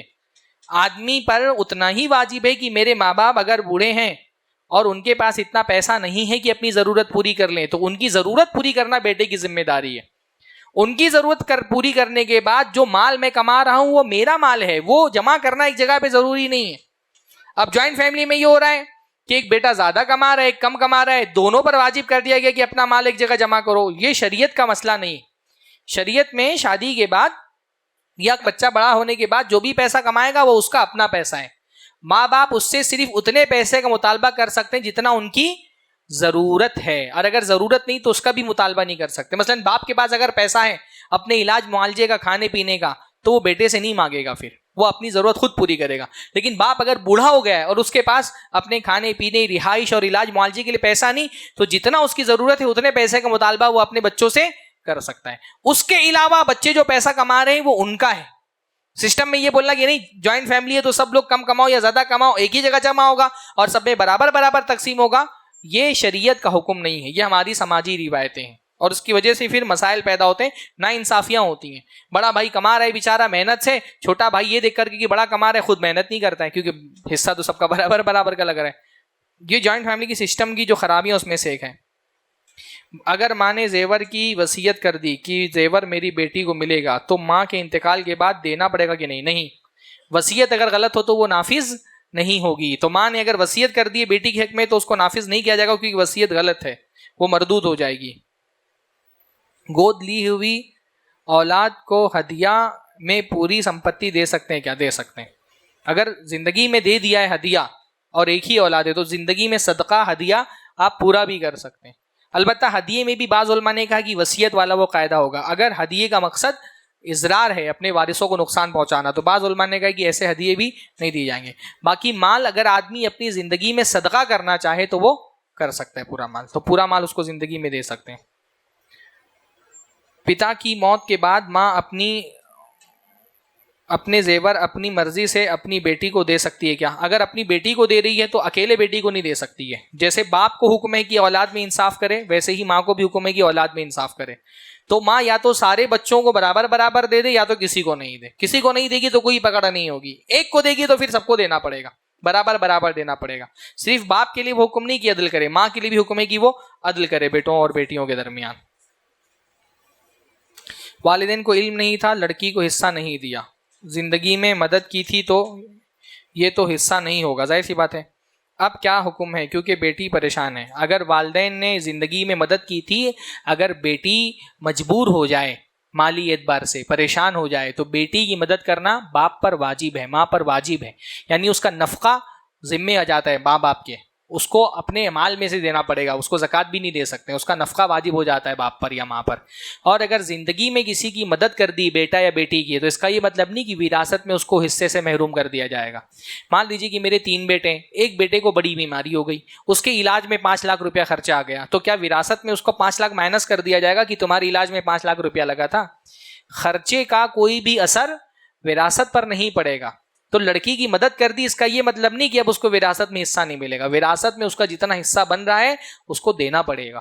صرف یہ کہ مدد کر دی تھی اماں ابا نے اس لیے وراثت میں حصہ نہیں ملے گا, یہ صحیح نہیں ہے. اچھا آپ پڑھ دیجئے. تو ہندی میں لکھی ہوئی ایسی رائٹنگ نہیں پڑھ پا رہا ہوں. ہاں بڑا گھر ہے, 4 بیٹے ہیں, ہاں چاروں کے بیٹے کے اپنے اپنے حصے ہیں. اس کے بعد 4 فلیٹ بستے جو رینٹ پہ. ہاں اس میں سے ایک بھائی کہتا ہے کہ جیسے ابا مینٹیننس کرتے تھے جو زندہ تھے, ہاں اس کو میں سیم مینٹیننس کروں گا, پورا مینٹیننس اپنے ہاتھ میں رکھتے ہیں اور بھائیوں کو دیتے نہیں ہے یہ بول کے کہ میں اس کو بجلی کا خرچ کرتا ہوں دوسرا مینٹیننس کر کے. تو ایسے کے لیے کیا؟ اگر فلیٹ میں ابا کی انتقال کے بعد بھائی مینٹیننس کا خرچہ دے رہا ہے, تو جو مینٹیننس کا خرچہ دے رہا ہے وہ کرائے میں اپنا ایکسٹرا لے لے, بھائی پورا رکھتے ہیں. نہیں رکھ سکتا ہے. پہلی بات تو یہ کہ اگر باپ کی وفات کے بعد فلیٹ ہے تو فلیٹ برابر برابر تقسیم کر دیا جائے سارے لوگوں میں جو اس کے مستحق ہیں. اگر بھائی لوگ مانگ رہے ہیں کہ میرے حصے کا فلیٹ مجھے دے دیا جائے, وہ مینٹیننس دے گا, مینٹیننس میں جو خرچ جا رہا ہے وہ بھی سب برابر برابر دیں, اور اس سے جو فائدہ آ رہا ہے وہ بھی برابر برابر لیں. غلط ہے, حرام ہے, اس کے لیے وہ مال حرام ہے, جائز نہیں اس کے لیے. پہلی بات ہے جو خرچ آ رہا ہے مینٹیننس میں وہ سارے وارثین دیں جتنا ان کا حصہ بن رہا ہے. اس میں مینٹیننس میں بھی کیا ہوگا, بیٹوں کو بیٹیوں کا ڈبل مینٹیننس بھی دینا پڑے گا, اور جو فائدہ آ رہا ہے وہ بھی ویسے ہی تقسیم ہوگا. جائز نہیں, جائز نہیں, گنہگار ہوگا وہ بندہ, حلال نہیں اس کے لیے. والد مرنے کے بعد ایک دکان چھوڑ سکتے, ہاں وہ دکان وہ شخص اکیلا کرائے پہ یوز کر رہا ہے. نہیں کر سکتا ہے, نہیں کر سکتا ہے, اس کو حرام ہے اس کے لیے. اللہ تعالیٰ کے یہاں جواب دینا پڑے گا. وہ مال نہیں, اللہ تعالیٰ نے فرمایا آگ ہے جو وہ اپنے پیٹ میں ڈال رہا ہے.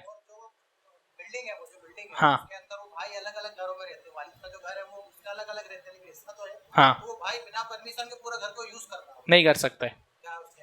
دیکھیے میں نے وہی شروع میں ہی میں نے یہ بات بتائی نا, جو بھی ترکہ چھوڑ کر کے جا رہا ہے باپ, وہ ترکہ سارے جو وارثین ہیں ان میں جو شریعت کا حصہ ہے اس کے مطابق تقسیم ہوں گے. بیوی ہے 8 حصہ ملے گا. بھائی بہن کتنے؟ 4 بھائی 1 بہن ہے, تو 4 بھائی 1 بہن, 4 2 8 اور 1 9. باقی حصہ جو ماں کو 8واں دینے کے بعد جتنا حصہ ہے وہ 9 حصوں میں تقسیم ہوگا. 2 حصہ بھائیوں کو ملے گا اور 1 حصہ بہن کو ملے گا. یا تو ساری پراپرٹی تقسیم کر کے بانٹ دی جائے, ملکیت میں دے دی جائے سب کے اپنے اپنے, ہاں کاغذ پہ چڑھا دی جائے کہ بھائی اتنے اتنے حصے دار ہیں اس کے, سب کو اپنی اپنی پراپرٹی بانٹ دی جائے. یا پھر یہ کہ جو اس سے فائدہ, جو اس پہ مینٹیننس جا رہا ہے, جتنا جس کا حصہ بن رہا ہے اتنا وہ مینٹیننس میں دے, اور جتنا اس میں پروفٹ آ رہا ہے وہ حصے کے حساب سے تقسیم کر دے.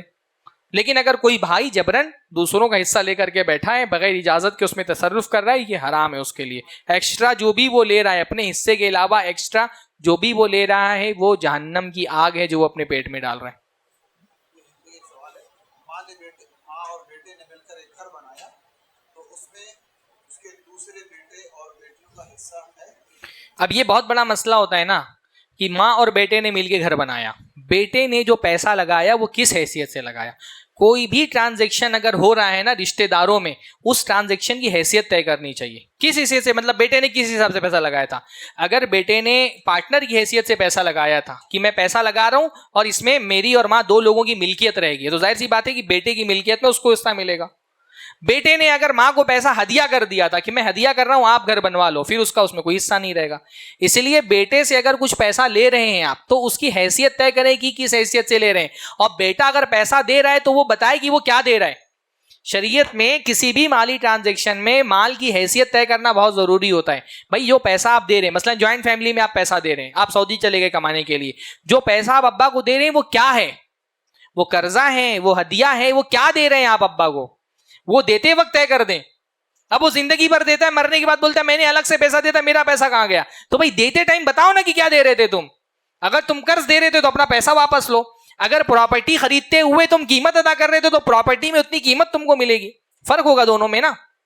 بھائی مان لو ایک پراپرٹی آج میں نے خریدی, میرے بیٹے نے مجھے 1 لاکھ روپیہ دیا, اگر اس نے قرضہ دیا ہے اور پراپرٹی میں نے 2 لاکھ کی خریدی ہے, اب 10 سال کے بعد میری وفات ہوئی, پراپرٹی کی قیمت 20 لاکھ ہو گئی.